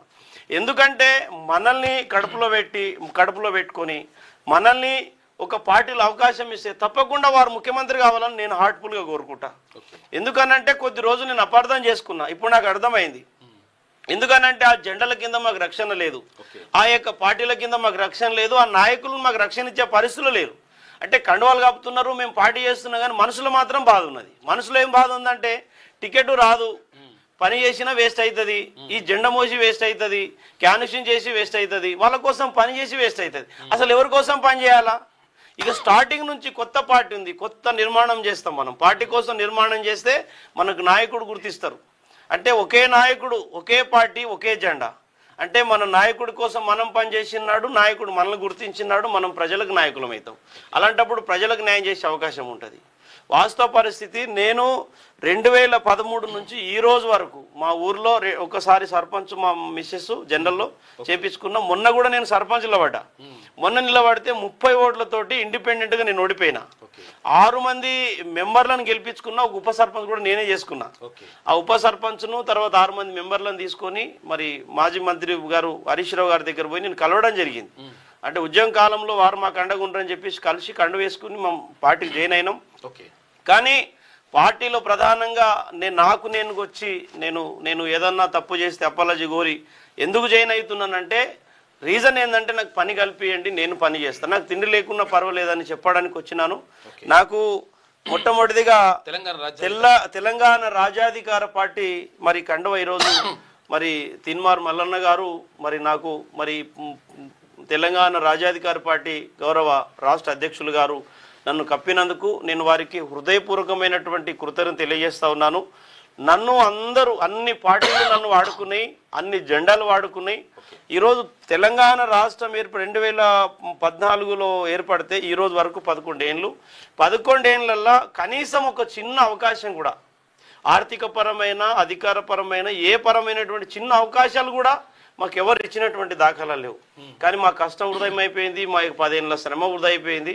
నాకు నేను అర్థం చేసుకున్నా, నేను ఒక పార్టీ కోసం కష్టపడాలి. గ్రౌండ్లో జుక్కల్ నియోజకవర్గంలో నేను తప్పకుండా నేను మా గౌరవ మరి అధ్యక్షులు గారికి కూడా నేను హామీ ఇస్తా ఉన్నా. నా మీద నమ్మకం పెట్టుకొని కేవలం జుక్కల్ నియోజకవర్గంలో భవిష్యత్తులో నాకు కేవలం నిలబడే అవకాశం ఇస్తే తప్పకుండా ఈ బీఆర్ఎస్ను, కాంగ్రెస్ను తప్పకుండా అక్కడ ఓడించి తెలంగాణ రాజ్యాధికార పార్టీ మొట్టమొదటి ఎమ్మెల్యే సీట్ను తప్పకుండా మన అధ్యక్షులు గారికి తీన్మార్ మల్లన్న గారికి నేను గిఫ్ట్గా ఇస్తుంది. ఛాలెంజ్గా చెప్తున్నా. నేను నా దగ్గర డబ్బు లేదు కానీ మంచి ఆదరణ ఉంది ప్రజలల్లో. నేను ప్రత్యేకంగా నా ఆర్థిక పరిస్థితి, నిజంగా 2 పిల్లలు, intermediate second year 10th class, ఫీజులు కట్టుకోలేని పరిస్థితిలో ఈ తెలంగాణలో ఉన్నామంటే నిజంగా గతంలో ఒకసారి వీడియో రిపీట్ చేసుకుంటే V6లా గతంలో సార్ పనిచేసే క్రమంలో నేను ఒక తెలంగాణ ఉద్యమంలో నేను ఆనాడు పోలీసు ఉద్యోగం త్యాగం చేసుకొని పనిచేసిన క్రమాన్ని వారు చూపించింది ఇప్పటి కూడా నేను చూస్తూ ఉంటాను. నేను వారికి ఎల్లప్పుడూ నేను కృతజ్ఞత కలిగి ఉంటా. కానీ ప్రత్యేకంగా నేను క్యూ న్యూస్ ద్వారా నేను జుక్కల్ ప్రజలు కూడా విజ్ఞప్తి చేస్తూ ఉన్నా. నేను యాక్చువల్గా నేను బీఆర్ఎస్ పార్టీలో మరి పనిచేసే క్రమంలో నిన్న హనుమంత్ షిండే గారి దగ్గర నేరుగా వెళ్ళిన. నేను అంతకు వారం ముందు నేను యాక్చువల్గా నాకేం సిగ్గు లేదు, నేను రేపు జడ్పీటీసీ కూడా పోటీ చేస్తా, రేపు ఎమ్మెల్యే కూడా అవకాశం ఇస్తే పోటీ చేస్తా. కానీ ఇంకోటి ఏంటంటే జుక్కలు మండలకు సంబంధించిన అధ్యక్షులు బొల్లి గంగాధర్ గారు అని చెప్పేసి అక్కడ ప్రెసిడెంట్ బీఆర్ఎస్ పార్టీ. ఎందుకంటే డైరెక్ట్ రేపు ఎలక్షన్స్ ఉన్నాయి మళ్ళీ అడగలేరంటారని చెప్పేసి ఒక వినతి పత్రం లాగా ఇచ్చిన నాకు జడ్పీటీసీ అండ్ ఎస్సీ వచ్చింది అక్కడ. నేను అది కూడా కాంటెస్ట్ చేస్తా అని చెప్పేశానంటే నిన్న ఎమ్మెల్యే గారు మాజీ ఎమ్మెల్యే గారు హనుమంత్ షిండే గారు పిలిచి లేదు నా గ్రౌండ్ నేను ప్రిపేర్ చేసుకుంటున్నా, మీరు ఆశ పెట్టుకోవద్దండి అన్నాడు. మరి మీ గ్రౌండ్ మీరు ప్రిపేర్ చేసుకున్నప్పుడు నా గ్రౌండ్ నేను కూడా ప్రిపేర్ చేసుకోవాలని చెప్పేసి నేను ఈరోజు క్యూ న్యూస్ ఆఫీస్కి రావడం జరిగింది. నేను తప్పకుండా తీన్మార్ మల్లన్న గారికి తెలంగాణ రాజ్యాధికార పార్టీ రాష్ట్ర అధ్యక్షుల వారికి నా విన్నపం ఏంటంటే ఈరోజు నాకు తెలిసి 23 నెలలు నేను ఢిల్లీలో ఆమ్ ఆద్మీ పార్టీలో కూడా నేను అక్కడ ఆఫీసులో ఉన్నా ఢిల్లీలో. అక్కడ కూడా కేజ్రీవాల్ గారు కూడా మన తీన్మార్ మల్లన్న లాగే పార్టీ పెట్టి వారు పంజాబ్లో గవర్నమెంట్ ఫామ్ చేసిరు, ఢిల్లీలో ఫామ్ చేసిరు, 2 రాష్ట్రాల్లో. కాబట్టి తెలంగాణ రాష్ట్రంలో బీఆర్ఎస్ గవర్నమెంట్ చూసిండ్రు, ఈ కాంగ్రెస్ గవర్నమెంట్ కూడా చూస్తూ ఉన్నారు. కాబట్టి తీన్మార్ మల్లన్న గారు ఈ రాష్ట్రానికి ముఖ్యమంత్రి కావాలి, తెలంగాణ రాజ్యాధికార పార్టీ ఈ తెలంగాణ రాష్ట్రంలో తప్పకుండా అధికారంలో రావాలి. అందరూ నాకు తెలిసిన కాడ ఎస్సీ ఎస్టీ బీసీ మైనార్టీలు అందరూ కూడా ఈరోజు చాలా మందికి ఒక సర్పంచ్ను కూడా పోటీ చేసే స్పేస్ లేదు. ఎందుకంటే సర్పంచులు కూడా వాళ్ళే అవుతారు, ఎంపీటీసీ ఎంపీపీలు వాళ్ళే అవుతారు. ఇప్పుడు మొన్న మున్సిపల్ చైర్మన్లలో కూడా మొత్తం వాళ్ళే తెచ్చుకుంటున్నారు. నాకు సర్పంచ్ల కాడికి వెళ్ళి ముఖ్యమంత్రి వరకు వాళ్ళే ఉన్నారు, అన్ననో తమ్ముడో చెల్లెనో అక్కనో ఆ గాలే ఉంటున్నారు. కాబట్టి ఇప్పుడు ఈ బీఆర్ఎస్ కాంగ్రెస్ లో అయ్య చచ్చిపోతే కొడుకు అవుతాడు, కొడుకు చచ్చిపోతే అన్న కొడుకు అవుతాడు. కాబట్టి వాళ్ళ కోసం మేము పనిచేయదలుచుకోలేము. మేము బాహటంగా మనకు జెండా మోస్తాం. ఎంత ఇబ్బంది అయినా ఎన్ని కేసులైనా నా మీద ఎన్ని రకమైనటువంటి హరాస్మెంట్ జరిగినా చివరికి ప్రాణం అయినా పర్వాలేదు.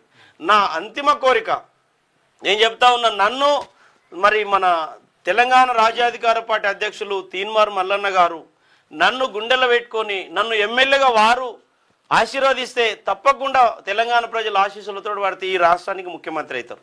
నేను గ్యారంటీగా చెప్తా ఉన్నాను. నేను జుక్కల్ ప్రజలకు అందరూ కూడా అప్పీల్ చేస్తూ ఉన్నాను. తెలంగాణ రాజ్యాధికార పార్టీ రాష్ట్ర అధ్యక్షులు శ్రీ తీన్మార్ మల్లన్న గారి యొక్క ఆశీస్సులతోటి నేను తప్పకుండా జుక్కల్కి వస్తూ ఉన్నాను. మీ అందరి ఆశీస్సులు, నేను ఒక బడుగు బలహీన వర్గాలకు సంబంధించినటువంటి వ్యక్తి. ఈరోజు తీన్మార్ మల్లన్న గారు బహుజనుల వ్యక్తి. ముఖ్యంగా వారు కొట్లాడుతున్నది అందరికీ సమన్యాయం జరగాలని, వచ్చినటువంటి తెలంగాణలో అందరికీ న్యాయం జరగాలని వారు కొట్లాడుతున్నారు. నేను అర్థం చేసుకున్నా. ఎందుకంటే ఈ పార్టీలలో ఈ నాయకుల మీద నమ్మకం లేకనే ఈరోజు వివిధ పార్టీలలో పనిచేసిన ఏ పార్టీ కూడా నేను ఆశించింది ఒకటే, కొత్త పార్టీ పెడితే వాళ్ళు తప్పకుండా పోటీ చేస్తారు. పోటీ చేసిన క్రమంలో మేము ఎక్కడ పనిచేస్తున్నాం, వాస్తవానికి ప్రొఫెసర్ కోదండరామ్ సార్ పార్టీలో పనిచేసినాడు నేను డప్పు కొట్టేది, నేను సొన్నై వాయించేది, డ్యాన్సులు చేసేది, నెత్తి నిండా కండువాలు కప్పుకొని జూల్సులు తీసేది.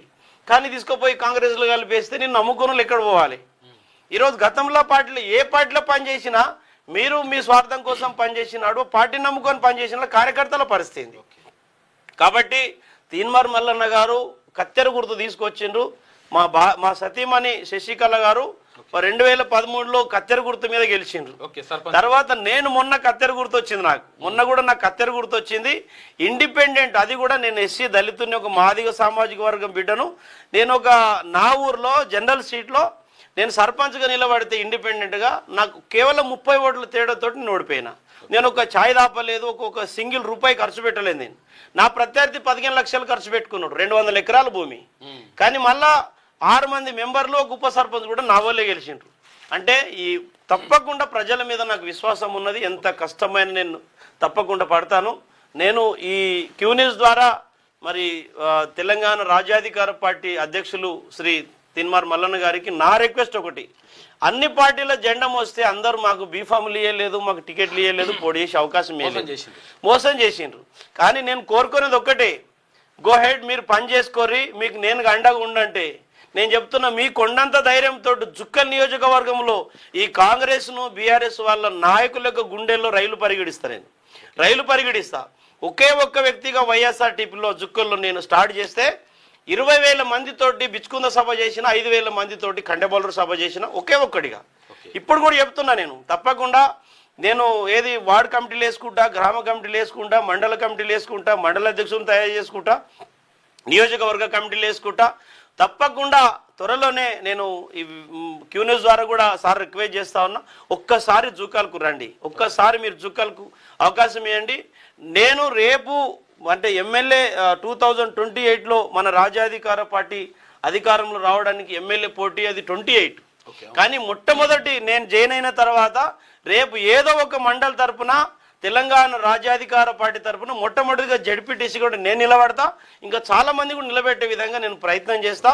నేను ఉన్నన్ని రోజులు తప్పకుండా పార్టీలో ఉంటా. నా పర్సనల్ రిక్వెస్ట్ ఏంటంటే పార్టీలో మాకు సముచిత స్థానం పోటీ చేసే అవకాశం కల్పించాలని చెప్పేసి నేను మనస్ఫూర్తిగా కోరుకుంటూ ఈ అవకాశం ఇచ్చిన తెలంగాణ రాజ్యాధికార పార్టీ అధ్యక్షులు శ్రీ తీన్మార్ మల్లన్న గారికి పాదాభివందనాలు, హృదయపూర్వకంగా కృతజ్ఞతలు. నా ద్వారా మీకు మనసుకు ఏదన్నా గాయపరిచే మాటలు గతం నేను మాట్లాడుంటే నన్ను క్షమించమని కూడా నేను మనస్ఫూర్తి విజ్ఞప్తి చేస్తా ఉన్నా. నేను కోరుకునేది ఒకటే, నాకు 2 బిడ్డలు ఉన్నారు, నాకేం కొడుకు లేరు, 2 బిడ్డలు ఉన్నారు. నేను కారులోనే సాయంత్రం కాగా ఏదో పెట్రోల్ బంకులో పెట్టుకొని కారులో వండుకుంటా, నేను హోటల్లో తింటా. నేను ఫుల్ టైం పొలిటికల్ వర్కర్, నేను ఫుల్ టైం వర్కర్ను. నాకు బిజినెస్ లేవు, లావాదేవీలు లేవు, నేను ఎక్కడ ఇక ఎట్లాంటి నాకు పొలం లేదు, భూమి లేదు, ఇల్లు కూడా లేదు. కానీ తప్పకుండా భగవంతుడు ఆశీస్సులతోటి, జుక్కల్ ప్రజల ఆశీస్సులతోటి మన తెలంగాణ రాజ్యాధికార పార్టీ అధ్యక్షులు శ్రీ తీన్మార్ మల్లన్న గారి బ్లెస్సింగ్ తోటి తప్పకుండా భవిష్యత్తులో మన పార్టీకి మంచి స్ట్రెంత్ పెంచుతాను, పని చేస్తాను. ఆ దిశగా వారి ఆశీస్సులు ఉంటాయని మనస్ఫూర్తి కోరుకుంటూ, జుక్కల్ ప్రజలారా నేను మీ బిడ్డను. ఎందుకంటే మనకు ఆత్మగౌరవం లేని చోట, తర్వాత అవకాశం రాని చోట, అవకాశం ఇవ్వని చోట వాళ్ళ కోసం పని చేయడం వృధా. కాబట్టి ఎన్నో పార్టీలు మనం స్ట్రెంథెన్ చేసినాం. బీఆర్ఎస్ పార్టీ మన వల్ల అధికారంలో వచ్చింది, వాళ్ళు గుర్తించలేకపోయారు. బీఆర్ఎస్ పార్టీ మనతోటి ఓడిపోయింది, గుర్తించలేకపోయారు. మళ్ళీ ఎక్కడో అవకాశం దొరుకుతుంది, మళ్ళీ ప్రయత్నం చేస్తే కూడా అక్కడ మనకి ఎట్లాంటి భరోసా లేదనేటటువంటి అర్థం నాకు అయింది. అదే కాకుండా వివిధ పార్టీలలో కూడా మేము పనిచేసినాము, ఆ పార్టీలు కూడా మనం గుర్తించలేకపోయినాయి, తర్వాత ఒక అవకాశం ఇవ్వలేకపోయినాయి. కాబట్టి అంతిమ లక్ష్యం పార్టీ, ఈ జెండా నేను తప్పకుండా చెప్తున్నా, ఇది నేను ఎమ్మెల్యే అయ్యే వరకు దియా. నేను అన్నకు ఏది తీన్మార్ మల్లన్నకు కుడి భుజంలాగా నేను తప్పకుండా ఉంటాను, ఉండి తీరుతాను. ఇప్పుడు తర్వాత ఇప్పుడు ఇదంతా చూసిన తర్వాత బీఆర్ఎస్ లేకపోతే కాంగ్రెస్ పార్టీ ఏదో పార్టీ నేను టికెట్ ఇస్తామంటది, ఏది ఆ పార్టీ నేను ఒక్కటి చెప్తున్నా, నేను గ్రౌండ్ అంతా ప్రిపేర్ చేసుకున్న తర్వాత మొత్తం గ్రౌండ్ అంతా మొత్తం ప్రిపేర్ చేసుకొని పబ్లిక్లోకి వెళ్ళి మంచిగా పోయిన తర్వాత మేము టికెట్ ఇస్తామని ఆ పార్టీలు వస్తాయి. ఒక్కటి మాత్రం చెప్తున్నా, నేను దళిత బిడ్డనే కానీ ఆత్మగౌరవం చంపుకునే బిడ్డను కాదు. నేను దళిత బిడ్డనే కానీ నాకు ఎంతోమంది ఎన్నో రకాల ఆఫర్స్ ఇచ్చిన మాట మీద నిలబడే వ్యక్తిని. నేను వైఎస్ఆర్టీపీలో ఉన్నప్పుడు బీఆర్ఎస్ పార్టీ నుంచి చాలా రకాల నాకు థ్రెట్టింగ్ కాల్స్ వచ్చినాయి, పార్టీలో రకరకాలు చేసిండ్రు. కానీ నేను వెళ్ళలేదు. ఎందుకు వెళ్ళలేదంటే కమిట్మెంట్ వాళ్ళకి ఇచ్చినాం కాబట్టి వాళ్ళతోటే ఉంటాం. కానీ ఇంకోటి ఏంటంటే మా రక్తంలో ఎక్కడ కాంప్రమైజ్ అయ్యి వెళ్ళిపోయే పరిస్థితి. నేను ఇంకోటి, నాకు అవకాశం మీరు ఇవ్వలేదు, ఇప్పుడు కోదండరామ్ సార్ ఇవ్వలేదు కాబట్టి వాళ్ళు పోటీ చేయరని తెలిసింది కాబట్టి వైఎస్ఆర్టీపీలో వచ్చిన. వైఎస్ఆర్టీపీ పోటీ చేయలేదు కాబట్టి ఇక్కడ చేస్తుండ్రు కాబట్టి వచ్చిన. ఇంకోటి ఏంటంటే తప్పకుండా ఇంకోటి నాకు ఈరోజు నేను కండువ కప్పుకున్న మొట్టమొదటి కండువ పార్టీది. ఈరోజు మాకు ఇంత గొప్ప అనుబంధం వేరే పార్టీలో ఉండదు. కాబట్టి ఎవ్వరు నాకు టికెట్ ఇస్తానా, డబ్బులు ఇస్తానా, మభ్య పెడతానా, నేను ప్రాణం తీసుకుంటే తప్ప పార్టీ ఎట్టి పరిస్థితుల్లో నా 2 పిల్లల సాక్షి చెప్తున్నా, పార్టీ మార్చను. కాకపోతే ఏంటంటే దయచేసి నా జీవితం మొత్తం తెలంగాణ కోసం అంత, ఇప్పుడు నాకు నా బ్యాచ్ వాళ్ళు అందరూ హెడ్ కానిస్టేబుల్, హైదరాబాద్లో మొత్తం పోలీస్ స్టేషన్ హెడ్ కానిస్టేబుల్, 1,35,000 జీతం. ఇంకో 2 ఏళ్ళు అయితే వాళ్ళు ఎస్ఐలు అవుతారు. కానీ తెలంగాణ వచ్చింది, ఉద్యోగం పోయింది, జీతం పోయి ఇప్పటి వరకే నాకు 3 కోట్ల జీతం నష్టం జరిగింది. ఇక నాకు పనిష్మెంట్లలో పోయే ఉద్యోగం ఏడ చేయగలుగుతా నేను. కాబట్టి నాకు నా సుపీరియరు, నా బాసు, నా హెడ్, నా అధ్యక్షుడు తీన్మార్ మల్లన్ననే. కాబట్టి మా బిడ్డల బాధ్యత, మా బాధ్యత, మా కుటుంబ బాధ్యత, నా అన్ని బాధ్యత వారిపైన పెడుతున్నా. తప్పకుండా వారి నాయకత్వాన్ని బలపరుస్తా. రాజ్యాధికార పార్టీని నేను చెప్తా ఉన్నా, తప్పకుండా 2028లో అక్కడ కాంగ్రెస్కు బీఆర్ఎస్కు 2 పార్టీలకు బీజేపీకి 3 పార్టీలకు కూడా ధీటుగా సమాధానం తప్పకుండా చెప్తా. నేను ప్రత్యేకంగా నా మీద ఆర్థికపరమైన రాజకీయపరమైన అన్ని రకాల నా మీద ఆశీస్సులు ఉండాలని చెప్పేసి గౌరవ అధ్యక్షులు గారిని కోరుతూ ఈ అవకాశం ఇచ్చినందుకు ప్రత్యేకంగా నా ధన్యవాదాలు. జుక్కల్ ప్రజలారా, దయచేసి నన్ను మీ బిడ్డగా అంగీకరించండి. తప్పకుండా రేపటి నుంచి మళ్ళా రేపు నేను తెలంగాణ రాజ్యాధికార పార్టీ తరఫున అందరికీ కండవలేసి అందరి జైనింగు అన్ని రకాల కార్యక్రమాలు చేసుకుందాము. నేను తిన్మర్ మల్లన్న గారు ఆశీస్సులు తీసుకుని మీ దగ్గరకు వస్తున్నాను. ఈ అవకాశం ఇచ్చిన తెలంగాణ రాజ్యాధికార పార్టీ అధ్యక్షులు శ్రీ తీర్మాన్ మల్లన్న గారికి నా హృదయపూర్వకంగా కృతజ్ఞతలు, ధన్యవాదాలు తెలియజేస్తా ఉన్నాను. All the best. Thank you. పోయి నియోజకవర్గంలో పనిచేయండి. మైక్ అక్కడి ఇది మొత్తం మీద అంటే అక్కడ అన్ని పార్టీలు కూడా వాడుకొని వదిలేయడం ఇవన్నీ కూడా చేస్తున్నాయి. కాకపోతే ఏంటంటే ఏదైనా నిజంగా అవకాశం వచ్చే కాడ మాత్రం మనం కాదని చెప్తున్నాయి అనమాట. అంటే జెండాలు మోయాలి, జై కొట్టాలి, ఇంతవరకే మనం చూస్తున్నాయి. కాబట్టి ఎస్సీ ఎస్టీ బీసీ మైనార్టీలందరికీ కూడా అండగా నడుస్తూ ఉంది తెలంగాణ రాజ్యాధికార పార్టీ. కాబట్టి అంటే ఇక్కడ జెండాలు ఎత్తడం, జై కొట్టించుకోవడమే కాదు, కాబట్టి వాళ్ళకి అవకాశాలు ఇచ్చి వాళ్ళని నాయకులుగా నిలబెట్టాలనేటువంటి ఉద్దేశంతో ముందుకెళ్తా ఉంది. కాబట్టి అందుకనే ఈ పార్టీలో జాయిన్ అని చెప్తా ఉండు మిత్రుడు. Thank you. ఇక ఈ పేపర్లో చూసుకుంటే చూసారు కదా, ఈ వెలుగు దినపత్రికలో ఇక్కడ కాంగ్రెస్ పార్టీకి 40%, ఇటు బీఆర్ఎస్కి 22%, బీజేపీకి 15%, ఇతరులకు 23% స్పేస్ ఇస్తూ ఉంది. రాష్ట్ర పాలన అభివృద్ధి అంశాలకు ఎక్కువ స్థలం ఇస్తుంది, బాగా అభివృద్ధి చేస్తూ సూపర్ డూపర్ అని రాసుకొస్తుంది అనమాట. ఇక వెలుగు దినపత్రిక ఇట్లుంటే మొత్తం ఓవరాల్గా చూసుకుంటే పత్రికల రేటింగ్ 10లో చూసుకుంటే పత్రికలు 10 మార్కులు ఇస్తే అందులో దేనికి ఎంతెంత మార్కులు వచ్చినాయని ఒకసారి మనం అబ్జర్వ్ చేస్తే ఫస్ట్ ఈనాడు దినపత్రిక, ఈనాడుకు నిష్పక్షపాతంగా ఉన్నదనానికి 10 మార్కులకు 7 మార్కులు, ప్రజా ప్రయోజనం కింద 10 మార్కులకు 8 మార్కులు, ప్రభుత్వ విమర్శకు సంబంధించి 10 మార్కులకు 7 మార్కులు, ఇటు విశ్లేషణ లోతుకు సంబంధించి 8 మార్కులు, ప్రకటన అది వార్త సమతుల్యత దీనికి సంబంధించి 6 మార్కులు. మొత్తం మార్కులు చూసుకుంటే 100కు 74 మార్కులు వచ్చినాయి. ఇక ఆంధ్రజ్యోతి చూసుకుంటే నిష్పక్షపాతానికి 6 మార్కులు, ప్రజా ప్రయోజనానికి 7 మార్కులు, ప్రభుత్వ విమర్శకు 8 మార్కులు, విశ్లేషణ లోతు విశ్లేషణ దీనికి సంబంధించి 5 మార్కులు, ప్రకటనను తర్వాత వార్త సమతుల్యతకు సంబంధించి 7 మార్కులు, మొత్తం 61 మార్కులు వచ్చినాయి. ఫస్ట్ క్లాస్లో పాస్ అయింది లాస్ట్కు. ఇక విజయక్రాంతి చూసుకుంటే నిష్పక్షపాతం సంబంధించి 5 మార్కులు, ఇక ప్రజా ప్రయోజనానికి సంబంధించి 6 మార్కులు, ప్రభుత్వ విమర్శకు సంబంధించి 6 మార్కులు, విశ్లేషణ లోతుకు సంబంధించి 5 మార్కులు, ఇటు ప్రకటనలు తర్వాత వార్త సమతుల్యకు సంబంధించి 7 మార్కులు, మొత్తం 61 మార్కులు వచ్చినాయి. ఆంధ్రజ్యోతికి 70 మార్కులు వచ్చినట్టున్నాయి. ఇక ఆంధ్రప్రభకు సంబంధించి నిష్పక్షపాతానికి 6 మార్కులు, ప్రజా ప్రయోజనానికి 6 మార్కులు, ప్రభుత్వ విమర్శకు 6 మార్కులు, విశ్లేషణ లోతుకు 6 మార్కులు, ప్రకటనలు తర్వాత వార్తా సమతుల్యతకు 6 మార్కులు, మొత్తం 62 మార్కులు వచ్చినాయి. ఏది ఆంధ్రప్రభకు. దిశ దినపత్రికకు సంబంధించి నిష్పక్షపాతంగా ఉందనడానికి 6 మార్కులు 10కి, ఇటు ప్రజా ప్రయోజనానికి సంబంధించి 10కి 6 మార్కులు, ఇక ప్రభుత్వ విమర్శకు సంబంధించి 10కి 5 మార్కులు సగం. ఇక్కడ విశ్లేషణ లోతుకు సంబంధించి 50% అంటే 5 మార్కులు, ప్రకటన తర్వాత వార్తా సమతుల్యకు సంబంధించి 7 మార్కులు, మొత్తం 59 మార్కులు వచ్చినాయి. జస్ట్ 1 మార్కు మిస్ అయింది ఫస్ట్ క్లాస్కి సంబంధించి. ఇక V6 వెలుగుకు సంబంధించి నిష్పక్షపాతంగా ఉందనడానికి 5 మార్కులు 10 మార్కులకు, ఇక ప్రజా ప్రయోజనానికి సంబంధించి 6 మార్కులు, ప్రభుత్వ విమర్శకు సంబంధించి 5 మార్కులు, విశ్లేషణ లోతుకు సంబంధించి 5 మార్కులు, ప్రకటనలు తర్వాత వార్త సమతుల్యకు సంబంధించి 6 మార్కులు, మొత్తం 57 మార్కులు. నమస్తే తెలంగాణ నిష్పక్షపాతానికి సంబంధించి 4 మార్కులు, నిష్పక్షపాతత లేదంటే ఇక్కడ.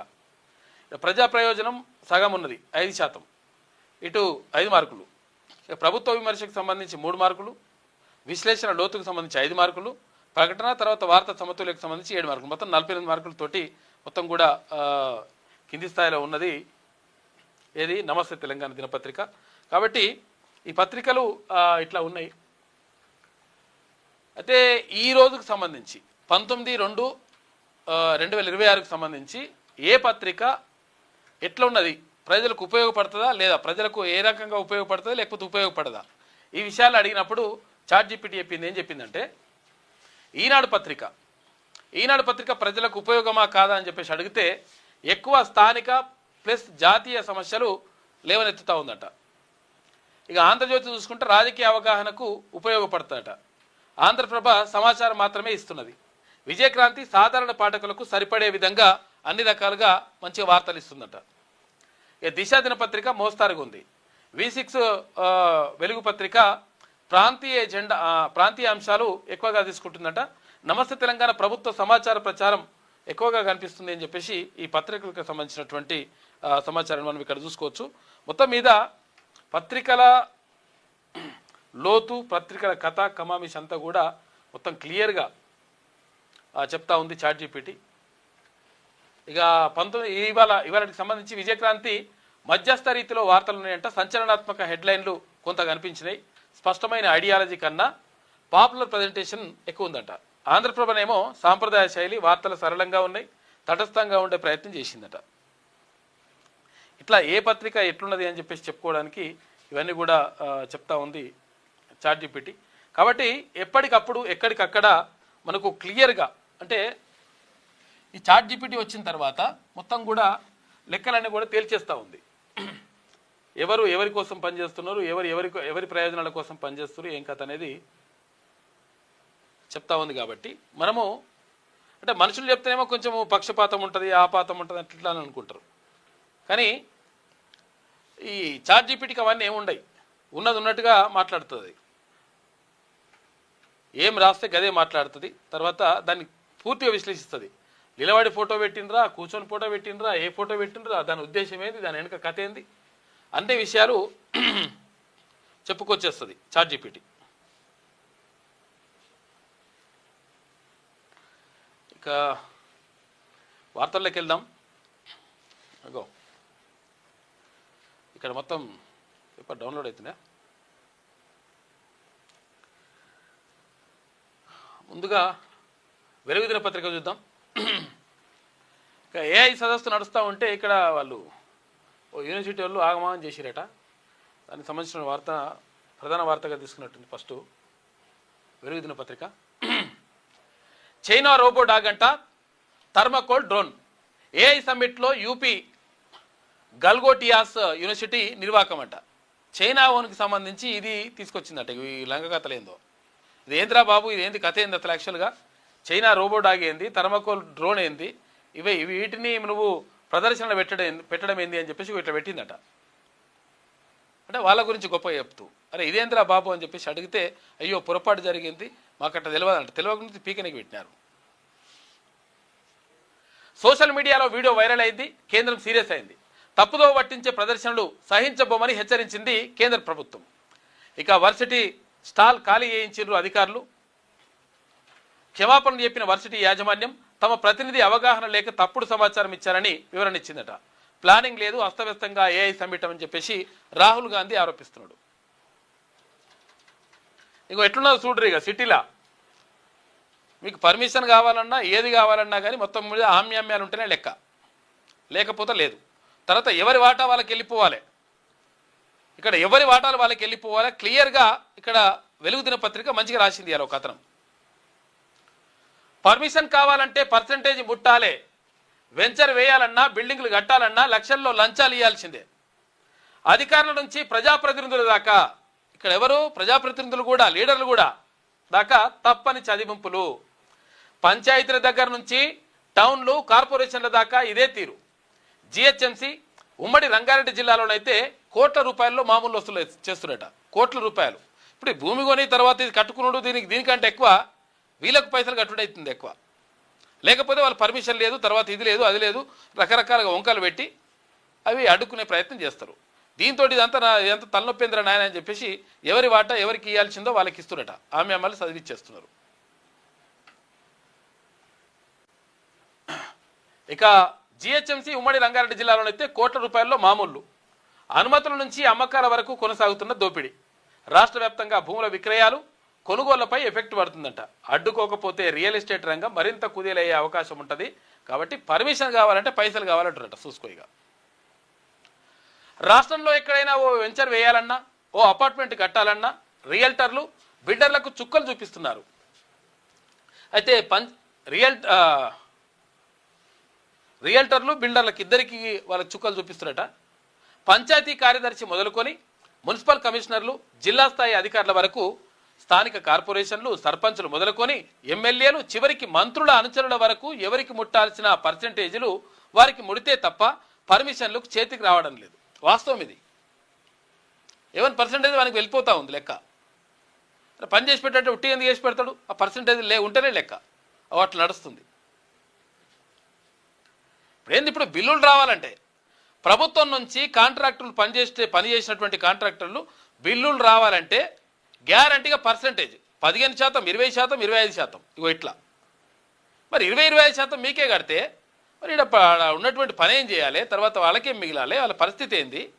ఇవన్నీ ఏం లేవు. అయితే పేరుకు టీజీ, బీపాస్ లాంటి ఆన్లైన్ వ్యవస్థలు వచ్చినా గ్రౌండ్ లెవెల్లో అధికారుల ఆకలి తీరడం లేదు. చివరికి సామాన్యుడు ఇల్లు కట్టుకోవాలన్నా 4-5 దశల్లో చదివింపులు తప్పడం లేదు. చూసుకో, ఇల్లు కట్టుకోవాలంటే కూడా మొత్తం కథ నడుస్తూనే ఉంటుంది. వెంచర్ లేఅవుట్ అనుమతుల నుంచి బిల్డింగ్ ప్లాన్ ఆమోదం పొందే వరకు అడుగడుగున లంచావతారాలు జలగల్లా పట్టి పీడిస్తున్నారు. భూమి విలువ ఎక్కువ ఉన్న జిహెచ్ఎంసీ, తర్వాత ఇతర కార్పొరేషన్లతో పాటు ఉమ్మడి రంగారెడ్డి జిల్లాలో అధికారులు, లీడర్ల డిమాండ్లు కోట్ల రూపాయలకు చేరుతున్నాయి. వీళ్ళు ఏమనుకుంటారు? అసలు పర్మిషన్ ఇట్లా కావాలంటే ₹1,00,000 ఇస్తే అయిపోతుందో, 50,000 ఇస్తే అయిపోతుంది. లేదు లెక్క. కోట్లలో పోతుంది అన్నిటికీ సంబంధించి. పర్మిషన్ కావాలంటే, తర్వాత ఇప్పుడు బిల్డింగ్కి సంబంధించి కావాలంటే, ఓసీ కావాలంటే, ఆక్యుపెన్సీ సర్టిఫికేట్ కావాలంటే ఇక మొత్తం ఎక్కడిదక్కడ ఉంటుంది లెక్క. లేకపోతే ఇయర్గా అసలు మీకు పర్మిషన్ లేదని చెప్తారు. ఇక నువ్వు అమ్ముకోవాలన్నా, కొనాలన్నా, ఇక ఏం కావాలో మొత్తం ఇబ్బంది పడతా ఉంటారు. అరే ఈ ఇబ్బంది అంతా ఎందుకు? ఇక పోనీ వాళ్ళకి తలగబెడితే అయిపోతుందని చెప్పేసి అట్లా బలవంతంగా ఇచ్చేసి వస్తారు. ఇక తర్వాత అసలు ఆయన మొత్తం అప్పుడు ఏం చేస్తుంటాడు తెలుసా?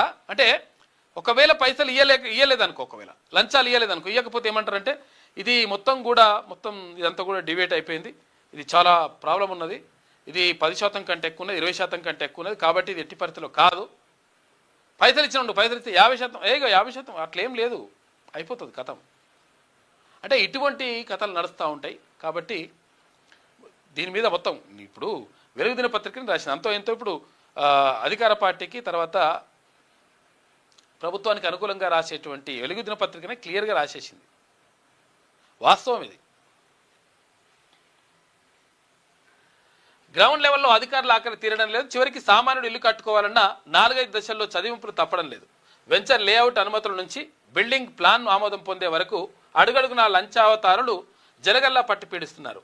భూమి విలువ ఎక్కువ ఉన్న జిహెచ్ఎంసీ, ఇతర కార్పొరేషన్లతో పాటు ఉమ్మడి రంగారెడ్డి జిల్లాలో అధికారులు, లీడర్ల డిమాండ్లు కోట్ల రూపాయలకు చేరుతున్నాయి. ముఖ్యంగా 4 అంతస్తుల నుంచి 10 నుంచి 15 అంతస్తుల వరకు నిర్మించేటువంటి మధ్య తరహా బిల్డర్లు అధికారుల తీరుతో విలవిల్లాడిపోతున్నారు. ఏం చేయాలనో అర్థం కాదు. ఇప్పుడు మొత్తం కూడా బాగా ఇద్దామని కూడా బాగా ఇస్తే మళ్ళీ ఇట్లా వీళ్ళకి నష్టం జరుగుతుంది. అట్లా ఇబ్బంది పడుతున్నారు. ఇది ఏది కావాలన్నా, ప్లాట్ సేల్ చేయాలన్నా, దేని కావాలన్నా కానీ పర్సెంటేజ్ మరి ఎంత వస్తుంది కథ అని చెప్పేసి అడుగుతున్నారు. పర్సెంటేజ్ ఇక్కడ తర్వాత ఇక్కడ అంతో ఇంతో కాదు పర్సెంటేజ్. అలా 10% ఇస్తావా, 5% ఇస్తావా, 15, 20 ఎంత ఇట్లా. రాష్ట్రంలో గ్రీన్ ఎనర్జీ రెవల్యూషన్, ఈ రంగానికి అత్యంత ప్రాధాన్యం ఇస్తున్నామని చెప్పేసి ముఖ్యమంత్రి రేవంత్ రెడ్డి చెప్తా ఉన్నారు. ఇక కార్బన్ ఫుట్ ప్రింట్ ఆడిట్ చేసి తొలి నగరంగా హైదరాబాద్ నెట్ జీరో సిటీగా మారుస్తాం. అభివృద్ధిలో తయారీ రంగం, పర్యావరణ పరిరక్షణే కీలకం. వచ్చే 5 ఏళ్లలో క్యూర్లో కాలుష్య కారక పరిశ్రమలు ఉండవు. ఈ ఏడాది విద్యుత్ డిమాండు 19,000 మెగావాట్లు, 25% గ్రీన్ సోర్సుల నుంచే తీసుకొస్తామని చెప్పేసి అంటున్నాడు ముఖ్యమంత్రి. 2034 నాటికి $1 ట్రిలియన్ ఆర్థిక వ్యవస్థ లక్ష్యమని వెల్లడి. ముంబై క్లైమేట్ వీక్ కాన్ఫరెన్స్లో సీఎం ప్రసంగం అని చెప్పేసి ఒక వార్త కనిపిస్తూ ఉంది. ప్రపంచ పరిరక్షణకు గ్రీన్ ఎనర్జీ ఎంతో లాభదాయకమని, తెలంగాణలో ఈ రంగానికి అత్యంత ప్రాధాన్యత ఇస్తున్నామని సీఎం రేవంత్ రెడ్డి తెలిపారు. గ్రామీణ ఆర్థిక వ్యవస్థ బలోపేతానికి గ్రీన్ ఎనర్జీ ప్రోత్సహిస్తున్నట్లు వెల్లడించారు. మహారాష్ట్ర ప్రభుత్వం ముంబైలోని బాంద్రా కుర్లా జియో కన్వెన్షన్ సెంటర్లో బుధవారం నిర్వహించిన క్లైమేట్ వీక్ కాన్ఫరెన్స్లో సీఎం రేవంత్ రెడ్డి పాల్గొన్నారు. ఈ సందర్భంగా ఆయన మాట్లాడుతూ తెలంగాణను నెట్ జీరో స్టేట్గా మార్చేందుకు చేపట్టిన క్యూర్ ఫ్యూర్ రేర్ విభజన గురించి వివరించారు. రాష్ట్రంలో 30 లక్షలకు పైగా పంప్ సెట్లకు, దాదాపు 50 లక్షల గృహాలకు ఉచిత విద్యుత్ అందిస్తున్నామని, ఈ శక్తిని బొగ్గు లాంటి సాంప్రదాయ ఇంధన వనరుల నుంచి సోలార్ గ్రీన్ ఎనర్జీ వైపు మళ్లించడమే తమ లక్ష్యం అని చెప్పేసి ప్రధాన లక్ష్యం అని ఆయన చెప్పిండు. విషయం ఏంటంటే ఇక్కడ బొగ్గు నుంచి తీసుకోవాలన్నా బొగ్గు నిండులు అయిపోతున్నాయి, తర్వాత దాని నుంచి కాలుష్యం వస్తుంటుంది, తర్వాత ఒకవేళ వాటర్ నుంచి తీసుకుంటే కొంతవరకు ఓకే. కాబట్టి దీన్ని ఎట్లా గ్రీన్ ఎనర్జీ తీసుకోవాలి అంటే సోలార్ ఎనర్జీ కానీ లేకపోతే ఎయిర్ నుంచి వచ్చేటువంటి ఎనర్జీ కానీ ఇవన్నీ కూడా తీసుకోవడం ద్వారా కొంతవరకు కాలుష్యాన్ని నివారించవచ్చు. తర్వాత సోర్సులు కూడా అంటే మనకు ఈజీగా వస్తాయని చెప్పేసి అంటున్నారంటే దానికి సంబంధించి నిన్న మాట్లాడాడు. గ్రీన్ ఎనర్జీకి సంబంధించి ఎక్కువ ప్రాధాన్యం ఇస్తామని. తెలంగాణలోనే ఈవీల తయారీ అంటే ఎలక్ట్రానిక్ వెహికల్స్ ప్రస్తుత పరిస్థితి క్లైమేట్ ఎమర్జెన్సీ అని పర్యావరణ పరిరక్షణకు సమాన ప్రాధాన్యత ఇవ్వాలని ముఖ్యమంత్రి రేవంత్ రెడ్డి చెప్పారు. ఇక హైదరాబాద్ క్యూర్ ప్రాంతంలో ఎలక్ట్రిక్ వాహనాలపై పన్ను తొలగించడంతో దేశంలోనే అత్యధికంగా ఈవీల స్వీకరణ పెరిగిందని, తెలంగాణలోనే వీటి తయారీ కోసం చర్చలు జరుపుతున్నామని తెలిపారు. 2 లక్షలకు పైగా ఆటో రిక్షాలను రీట్రోఫిట్ చేస్తూ 3,500 కంటే ఎక్కువ ఆర్టీసీ బస్సులను ఎలక్ట్రిక్ బస్సులుగా మారుస్తున్నామని వివరించారు. హైదరాబాద్ మెట్రోను 200 కిలోమీటర్లకు పైగా విస్తరిస్తున్నామని చెప్పేసి పరిశ్రమలను నగరం నుంచి బయటకు తరలిస్తున్నామని చెప్పారు. మూసీ నది పునరుద్ధరణ, ఇటు చెరువుల సంరక్షణ కోసం హైడ్రా రూపంలో ప్రత్యేక పోలీసు దళాన్ని ఏర్పాటు చేశామని, తెలంగాణను దేశానికి ఆదర్శంగా నిలబెడతామని చెప్పేసి ముఖ్యమంత్రి స్పష్టం చేసినట్టుగా ఒక వార్త కనిపిస్తూ ఉంది. మొత్తం మీద ఎలక్ట్రానిక్ వెహికల్స్ అంటే ఇక్కడ కరెంటుతో నడిచేటువంటి వెహికల్ని ప్రోత్సహిస్తారట, దాన్ని ఇక్కడనే అక్కడ ప్లాంట్ పెట్టాలని చెప్పేసి కూడా చెప్తా ఉన్నారు తయారీకి సంబంధించి. ఇందాక తిన్మన్ వలన చెప్పారు కదా. బాల్కా సుమన్ అరెస్టు, కేతనపల్లిలో మంత్రి వివేక్, ఎంపీ వంశీకృష్ణ ఉన్నారు. కాన్వాయ్పై దాడి కేసులో అదుపులోకి తీసుకున్నారు. ఎవరిని? బాల్కా సుమన్ని, మాజీ ఎంపీ తర్వాత ఎమ్మెల్యేగా పనిచేసిండు. జడ్పీ మాజీ వైస్ చైర్మన్ మూల రాజిరెడ్డితో పాటు మరో 2 కూడా అరెస్ట్ చేసిండ్రు. నిందితులకు 14 రోజుల రిమాండ్ విధించిన కోర్టు ఆదిలాబాద్ జైలుకు తరలించిండ్రు పోలీసులు. పరేరులో మరో 5 నిందితులున్నారు. ఏమవుతుంది ఇప్పుడు? అరెస్ట్ చేస్తే ఏమవుతుంది అంటే అరెస్ట్ చేస్తే ప్రచారం పెరుగుతుంది, అరెస్ట్ చేస్తే సానుభూతి వస్తుంది, అరెస్ట్ చేయడం వల్ల ఏమవుతుంది? ప్రజల్లో ఒక రకమైనటువంటి అభిమానం పెరుగుతుంది. దీంతో ఏమవుతుంది? ఆటోమేటిక్గా అరెస్ట్ చేయబడ్డ వారు ఎవరైతే ఉంటారో వాళ్ళు లీడర్లుగా ఇంకెదగడానికి అవకాశం ఉంటుంది. కాబట్టి అరెస్ట్ చేపిస్తే ఏమవుతుంది? మీకే నష్టం జరుగుతుంది.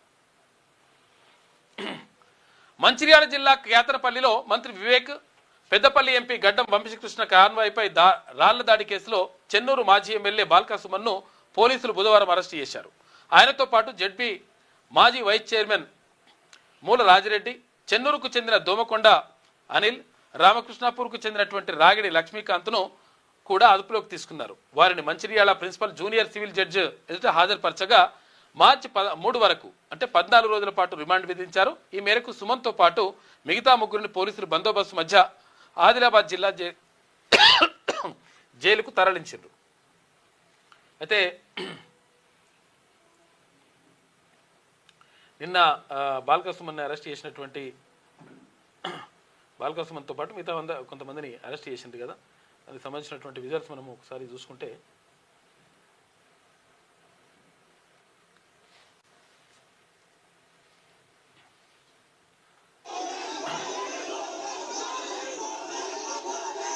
పోలీసులు వస్తే పోలీసులు గో బ్యాక్ అని చెప్పేసి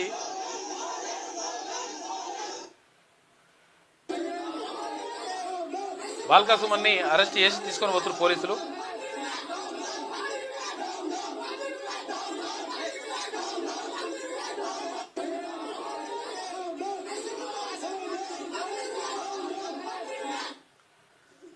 So guys, ఇయాల శివున్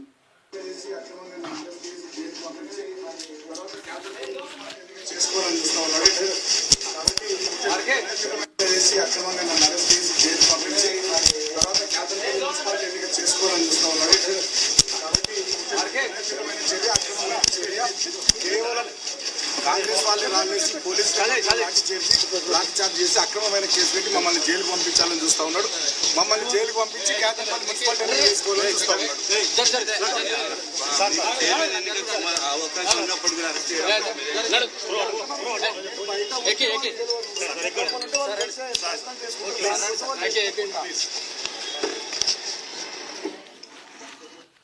అయితే నన్ను అరెస్ట్ చేసి కేతనపల్లి మున్సిపాలిటీని వాళ్ళు ఎన్నిక చేసుకోవాలని చెప్పేసి అనుకుంటున్నారు, అందుకనే నన్ను అరెస్ట్ చేసిందని చెప్పేసి బాల్కసుమను నిన్న అంటున్నాడు. అట్లా మొత్తం కూడా కార్యకర్తల మధ్య ఉన్నటువంటి బాల్కసుమన్ని నిన్న అరెస్ట్ చేసిండ్రు. గూండాయిజం చేస్తామంటే కుదరదు. బీఆర్ఎస్ నేతలకు PCC chief Mahesh Kumar Goud strong warning ఇచ్చిండు. మంత్రి వివేక్ కాన్వాయ్పై దాడి ప్రజాస్వామ్యాన్ని అపహాస్యం చేయడమే. ప్రజా పాలనను జనం ఆదరిస్తున్నారు. 94 మున్సిపాలిటీలు గెలవడమే ఇందుకు నిదర్శనం. ఇప్పుడు ఎవరు అధికారంలో పార్టీలు ఉంటే అధికార పార్టీకి ఆటోమేటిక్గా చెప్తాం కదా మనం, అది ఆటోమేటిక్గా ఉంటుంది లెక్క. డీసీసీ అధ్యక్షుల శిక్షణకు ఖర్గే రాహుల్ హాజరవుతారని చెప్పేసి వెల్లడి అని చెప్పేసి ఒక వార్త కనిపిస్తూ ఉంది. గుండాయిజం చేస్తామంటే కుదరదని చెప్పేసి అంటున్నాడు మహేష్ కుమార్ గౌడ్. ఇక మహారాష్ట్రలో ముస్లిం రిజర్వేషన్లు రద్దు చేసిరు. నిన్న ఏమైంది, అక్కడ 5% రిజర్వేషన్లు ఉండే ముస్లింలకు సంబంధించి. అయితే ఇప్పుడు ప్రభుత్వము అంటే ఇక్కడ ఎన్డీఏ ప్రభుత్వం అక్కడ అధికారం చేపట్టిన తర్వాత భారతీయ జనతా పార్టీకి చెందినటువంటి నాయకులే మొత్తం కూడా ఉన్నారు. ఈ నేపథ్యంలో అక్కడ ఏది ముస్లిం రిజర్వేషన్లే ఉంటే ఆ రిజర్వేషన్లని తీసేసిండ్రు. అక్కడ రాష్ట్ర ప్రభుత్వం తొలగిస్తూ నిర్ణయం తీసుకున్నారు నిన్న. ముస్లింలకు మహారాష్ట్ర సర్కార్ షాక్ ఇచ్చింది. విద్యా సంస్థలు ప్రభుత్వ రంగ సంస్థల ఉద్యోగాల్లో 5% రిజర్వేషన్లను రద్దు చేస్తూ తాజాగా ఉత్తర్వులు జారీ చేసింది. ఇందుకు సంబంధించి 2014లో జారీ చేసిన ఆర్డినెన్స్ ప్రభుత్వం అధికారికంగా క్యాన్సిల్ చేసిందట. మొత్తం కూడా అక్కడ అంటే మతపరమైనటువంటి రిజర్వేషన్లు ఉండొద్దనేటువంటి ఆంక్ష ఉంది. కాకపోతే ఏంటంటే ఇది వెనుకబాటు తనం ఆధారంగా తీసుకొని రిజర్వేషన్లు ఇస్తున్నామనేటువంటి మాట చెప్తా ఉన్నారు. అయితే మొత్తం మీద అక్కడ మహారాష్ట్రలో గతంలో 5% రిజర్వేషన్ కొనసాగుతూ ఉంది ముస్లింలకు సంబంధించి. దాన్ని నిన్న క్యాన్సిల్ తీసేసారు. ఇరాన్ సమీపంలో America fighter jets. America Iran మధ్య ఉద్రిక్తతలు కొనసాగుతున్నాయి. ఇరు దేశాల మధ్య అణుచర్చలు కొనసాగుతున్న మిడిల్ ఈస్ట్కు అమెరికా సైన్యం 24 గంటల్లో 50కి పైగా ఫైటర్ జెట్స్ను తరలించింది. అయితే జెనీవాలో ఇరు దేశాల మధ్య చర్చలు ముగిసిన వెంటనే ఈ పరిణామం చోటు చేసుకోవడం గమనార్హమని చెప్పేసి యుద్ధ వాతావరణం కనిపిస్తుందట. ఇరాను పైన వేయడానికి రెడీ ఉందంట అమెరికా. నెదర్లాండ్స్పై ఇండియా గెలుపు. T20 వరల్డ్ కప్ గ్రూప్ దశను టీమిండియా అజేయంగా ముగించింది. అయితే ఇక్కడ బుధవారం జరిగినటువంటి చివరి లీగ్ మ్యాచ్లో శివన్ దూబే 66 రన్లు మెరుపు 50కి తోడు స్పిన్నర్ వరుణ్ చక్రవర్తి 3 వికెట్లు తీసి 14 రన్లు ఇచ్చినట్టుండు. వికెట్లు తీయడంతో 17 రన్స్ తేడాతో నెదర్లాండ్ పైన గెలిచింది భారత్. రాజ్యసభ పైన కాంగ్రెస్ ఫోకస్ పెడతా ఉందంట. మొత్తం ఉన్నటువంటి రాజ్యసభకు సంబంధించి స్థానాలకు సంబంధించి ఇప్పుడు 37 ఖాళీ అవుతా ఉన్నాయి మొత్తం దేశవ్యాప్తంగా. ఇక్కడ మన రాష్ట్రంలో 2 ఖాళీ అవుతున్నాయి. రాష్ట్రంలో 2 ఎంపీ సీట్లు ఖాళీ. కాంగ్రెస్ నుంచి అభిషేక్ మను సింఘ్వి, తర్వాత బీఆర్ఎస్ నుంచి కేఆర్ సురేష్ రెడ్డి పదవీ కాలం ముగిసింది. అయితే ఈ 2 కాంగ్రెస్ ఖాతాలోకి అని చెప్పేసి ఒకటి సింఘ్వికి తిరిగి రెన్యువల్ చేస్తారంట. మిగిలిన ఒక్క స్థానానికి జస్టిస్ సుదర్శన్ రెడ్డి పేరును పరిశీలిస్తున్నట్లుగా ఎంపీఓ లీకులు ఇచ్చిందంట. ఆ ఒక్క సీటుపై డజన్ మందికి పైగా సీనియర్లు ఆశలు పెట్టుకున్నారు. అయితే ఇప్పుడు ఇక అభిషేక్ మను సింఘ్విని మళ్ళొకసారి రెన్యువల్ చేస్తూ మళ్ళా ఒకసారి ఆయనకు రాజ్యసభ ఇవ్వాలనుకుంటారట. 2 ఖాళీ అవుతుంటాయి తెలంగాణ నుంచి. అయితే ఇప్పుడు ఇంకొకటి సురేష్ రెడ్డిది ఖాళీ అవుతూ ఉంటే అది జస్టిస్ సుదర్శన్ రెడ్డి ఎవరైతే చీఫ్ అంటే ఏది గతంలో సుప్రీంకోర్టు న్యాయమూర్తిగా పనిచేసినటువంటి సుదర్శన్ రెడ్డి అంటే ఆయన మొన్న రాష్ట్రపతి ఎన్నికలకు ఉపరాష్ట్రపతి ఎన్నికలకు సంబంధించి కూడా ఆయన పోటీ చేసి ఓడిపోయిండు. ఆయనకు మళ్ళీ ఇప్పుడు ఎంపీ అంటే రాజ్యసభ సభ్యునిగా అవకాశం ఇవ్వాలని చెప్పేసి కాంగ్రెస్ పార్టీ భావిస్తుందట. మొత్తం మీద మరొక రెడ్డిని తీసుకొచ్చి పెట్టాలని చెప్పేసి అనుకుంటున్నట్టుగా తెలుస్తూ ఉంది. ఆశావాహులు వీరే. ఎవరెవరు ఉన్నారు ఆశావాహులు? ఏది రాజ్యసభ కావాలని కోరుకునేటోళ్ళు తెలంగాణలో వేం నరేందర్ రెడ్డి, కె కేశవరావు, జీవన్ రెడ్డి, మధు యాస్కి, చిన్నారెడ్డి, షబ్బీర్ అలీ, సంపత్ కుమార్, బెల్లయ్య నాయక్, వంశీచంద్ర రెడ్డి, నేరెళ్ల శారద, తర్వాత హర్కర. వీళ్ళందరూ కూడా ఎవరు మేము ఎంపీ కావాలి తర్వాత రాజ్యసభ సభ్యుడు కావాలని చెప్పేసి అనుకుంటారట. వీళ్ళందరూ ఆశావాహులు ఉన్నారు. కాకపోతే ఒకటే ఉందాడ. ఈ ఏడాది ఏప్రిల్తో ఖాళీ అవుతున్న 2 రాజ్యసభ సీట్లపై కాంగ్రెస్ ఫోకస్ పెట్టింది. ఈ సీట్ల భర్తీకి కేంద్ర ఎన్నికల సంఘం బుధవారం షెడ్యూల్ విడుదల చేయడంతో కసరత్తు మొదలుపెట్టింది. కె కేశవరావు రాజీనామాతో ఆ స్థానంలో కాంగ్రెస్ సీనియర్ నేత అభిషేక్ మను సింఘ్వికి రాజ్యసభ సభ్యత్వం దక్కగా ఇప్పుడు ఆ సీటు ఖాళీ అవుతున్నది. బీఆర్ఎస్కు చెందినటువంటి కేఆర్ సురేష్ రెడ్డి పదవీ కాలం కూడా ముగియడంతో రెండో సీటు కూడా కాంగ్రెస్ ఖాతాలోకి చేరబోతున్నది. ఈ 2 స్థానాల్లో అభిషేక్ మను సింఘ్వి సీటును తిరిగి ఆయనకే రెన్యువల్ చేసేందుకు హైకమాండ్ గ్రీన్ సిగ్నల్ ఇచ్చినట్టుగా గాంధీ భవన్ వర్గాల్లో ప్రచారం కొనసాగుతుంది. సుప్రీంకోర్టులో న్యాయపరమైనటువంటి సేవలు రాష్ట్రానికి అవసరం ఉన్నందున సింఘ్విని తిరిగి కొనసాగించడం అనివార్యమని పార్టీ సీనియర్ నేతలు చెప్తున్నారు. అయితే మొన్న అది బీసీలకు సంబంధించినటువంటి అంశం కానీ కొన్ని అంశాలకు సంబంధించి ఆయన సుప్రీంకోర్టులో వాదించింది ఆయన్నే. ఇక మిగిలిన ఒక్క సీటు కూడా జస్టిస్ సుదర్శన్ రెడ్డికి ఇవ్వాలనే ప్రతిపాదన రాష్ట్ర కాంగ్రెస్ నుంచి హైకమాండ్కు పంపించనున్నట్లు పార్టీ వర్గాల్లో జోరుగా ప్రచారం జరుగుతుందట. ఆశాబహులేమో వీళ్ళందరూ ఉన్నారు. మరి ఏం చేస్తారో చూడాలి. 37 రాజ్యసభ స్థానాలకు ఎన్నికలు మార్చి 16న పోలింగ్, అదే రోజు సాయంత్రం రిజల్ట్ ఉంటుంది. ఇక షెడ్యూల్ రిలీజ్ చేసింది కేంద్ర ఎన్నికల సంఘం.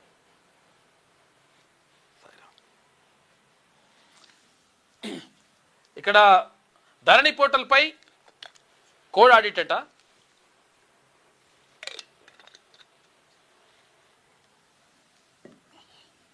అధికారులకు మంత్రి పొంగులేటి ఆదేశం.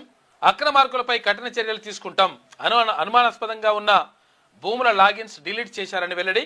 కొల్లగొట్టిన స్టాంప్ డ్యూటీ, రిజిస్ట్రేషన్ ఛార్జీలను వసూలు చేస్తామని చెప్పేసి వార్నింగ్ ఇచ్చిండు రెవెన్యూ శాఖ మంత్రి పొంగులేటి శ్రీనివాసరెడ్డి.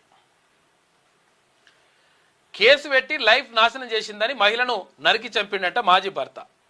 హైదరాబాద్ వనస్థలిపురంలో దారుణం. మృతురాలు 3 నెలల గర్భిణి. ఇద్దరు సాఫ్ట్వేర్ ఉద్యోగులేనట. 2 ఏళ్ల క్రితమే విడాకులైనాయి. విడాకులు అయిన తర్వాత మరి ఇప్పుడు గర్భం అంటే వేరే అతన్ని పెళ్లి చేసుకుందేమో. అయితే నా జీవితం అంతా ఆగం చేసిందని చెప్పేసి ఆ మొత్తం మనస్తాపంతో చంపేసినట్టే. చంపేసినందుకు రా బాబు.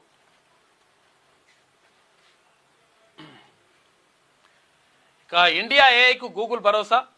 1.36 లక్షల కోట్ల రూపాయల పెట్టుబడి పెడుతున్నామని చెప్పేసి సీఈఓ సుందర్ పిచాయ్ అంటున్నాడు. ఇక 2 కోట్ల మంది ప్రభుత్వ ఉద్యోగులు ప్రొఫెషనల్స్కు శిక్షణ ఇస్తా ఉన్నారు. కొంతమంది జనరల్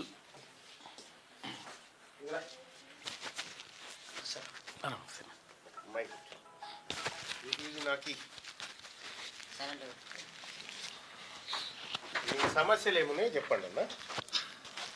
మల్లేష్ కదా? మల్లేష్. అది ఇడిసబెట్టే అది ఆడికి పోతే గిడ పెట్టు. సైలెంట్ పెడతాం. ఏం కాదు సైలెంట్. మెత్తగా వస్తుంది. పెద్ద వస్తుంది. దా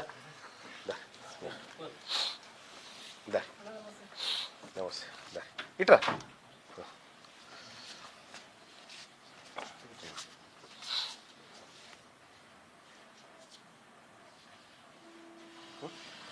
మాట్లాడచ్చు సమస్య. మాట్లాడు మల్లేష్. చెప్పండి సమస్యలు ఏంటో చెప్పండి. సార్ రేపు 26వ తారీఖు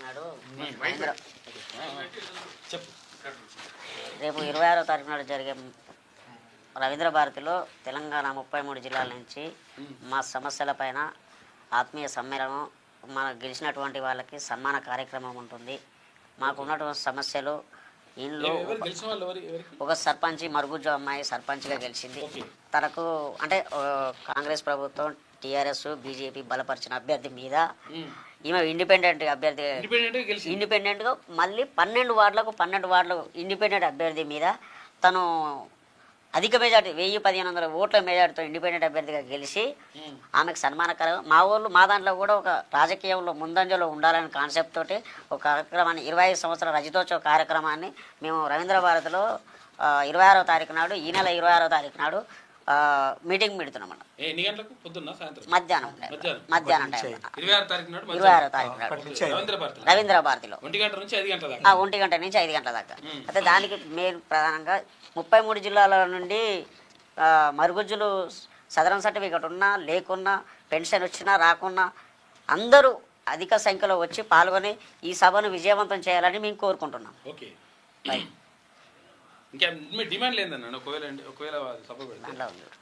అందరికీ నమస్కారం. నేను మరుగుజ్జు సంఘం స్టేట్ ప్రెసిడెంట్ మాట్లాడుతున్నాను.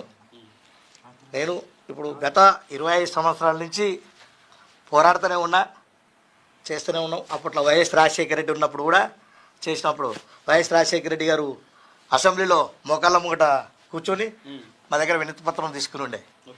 అప్పుడు రాజశేఖర రెడ్డి వచ్చినాక కూడా అప్పుడు చేస్తానని చేయలేదు. మేము హైకోర్టులో కేసు వేసినాం. ఏం చేస్తున్నాడు? అదే మరుగుజ్జుల. అప్పుడు చంద్రబాబు నాయుడు పట్టించుకోలే మరుగుజ్జుల గురించి. ఒక ఒక బస్ ఇప్పుడు హాస్పిటల్ వాళ్ళన్నా మెడికల్ బోర్డు సర్టిఫికేట్ ఇవ్వపోయేది. సదరం మీరు అంత బాగానే ఎవరు మీకెందుకు సదరం సర్టిఫికేట్ అని ఎలగొట్టింది అప్పుడు.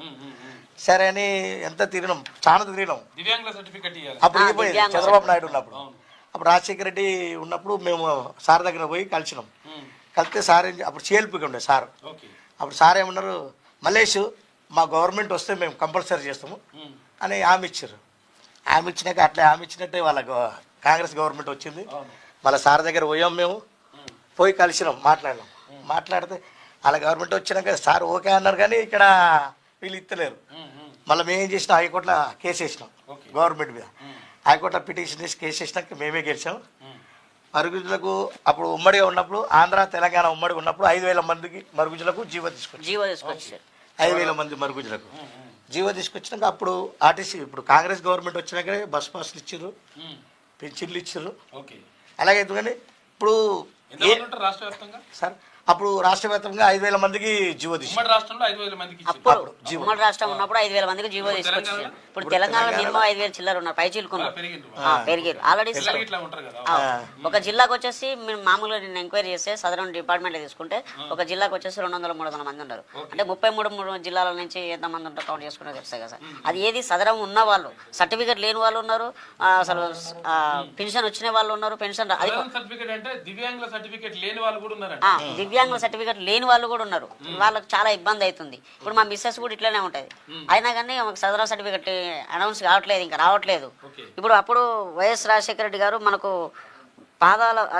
పాదాల కాళ్ళ మీద మోకాళ్ళ మీద కూర్చొని ఇట్లా మోకాళ్ళ మీద కూర్చొని మేము గెలిస్తే మీ హామీలు, మీ యొక్క సమస్యలు మొత్తం తీరుస్తామని చెప్పేసి ఆ రోజు తీసిన ఫోటో అది.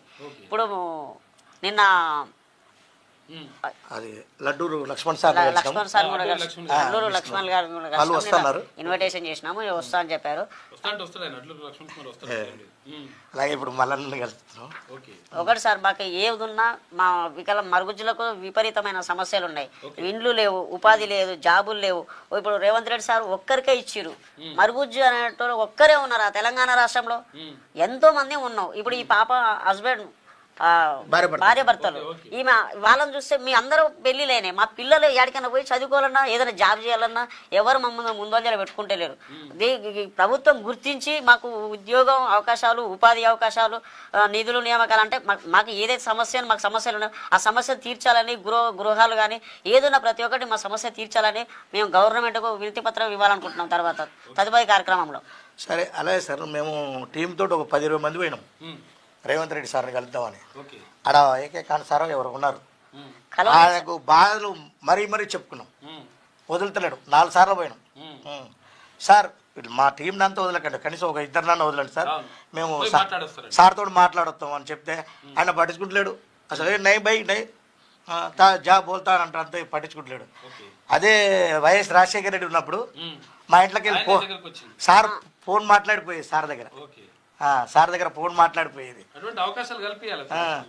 అసలు ఎందుకు అట్లా చిన్న చూపు ఆయనకు, అసలు ఆ సార్కు అసలు దివ్యాంగులు అంటేనే చిన్న చూపు. ఫస్ట్ ప్రగతి భవన్ పెట్టిన తర్వాత అందరూ వచ్చి కలవచ్చు అది అన్నట్టు. ఏం సార్ చెత్త కుప్పల పడేసినట్టు పడేస్తున్నారు తీసుకొని. మనకు సమస్యలు తెలిస్తే, చదివి తెలిస్తేనే కదా మన సమస్య తెలిసేది. అసలు మన గురించి పట్టించుకున్న నాదుడే ఈ రోజు. మీటింగ్ పెడుతున్నాం. 26 తారీఖు నాడు రవీంద్ర భారత్లో 1 గంట నుంచి 5 గంటల దాకా ఇక్కడ మీటింగ్ పెడుతున్నారు, సభ పెడుతున్నారు.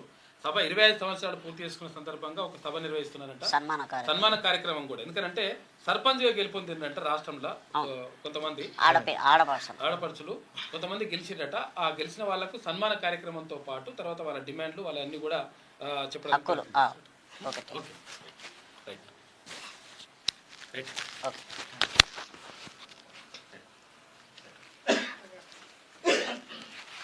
ఇది వాళ్ళకి సంబంధించి మొత్తం కూడా కూర్చో.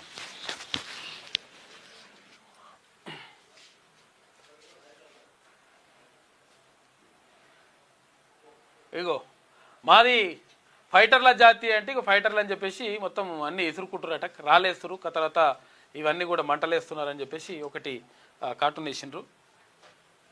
ఇది వెలుగులో ఉన్నటువంటి ప్రధాన కథనాలు. అయితే ఒకసారి మనము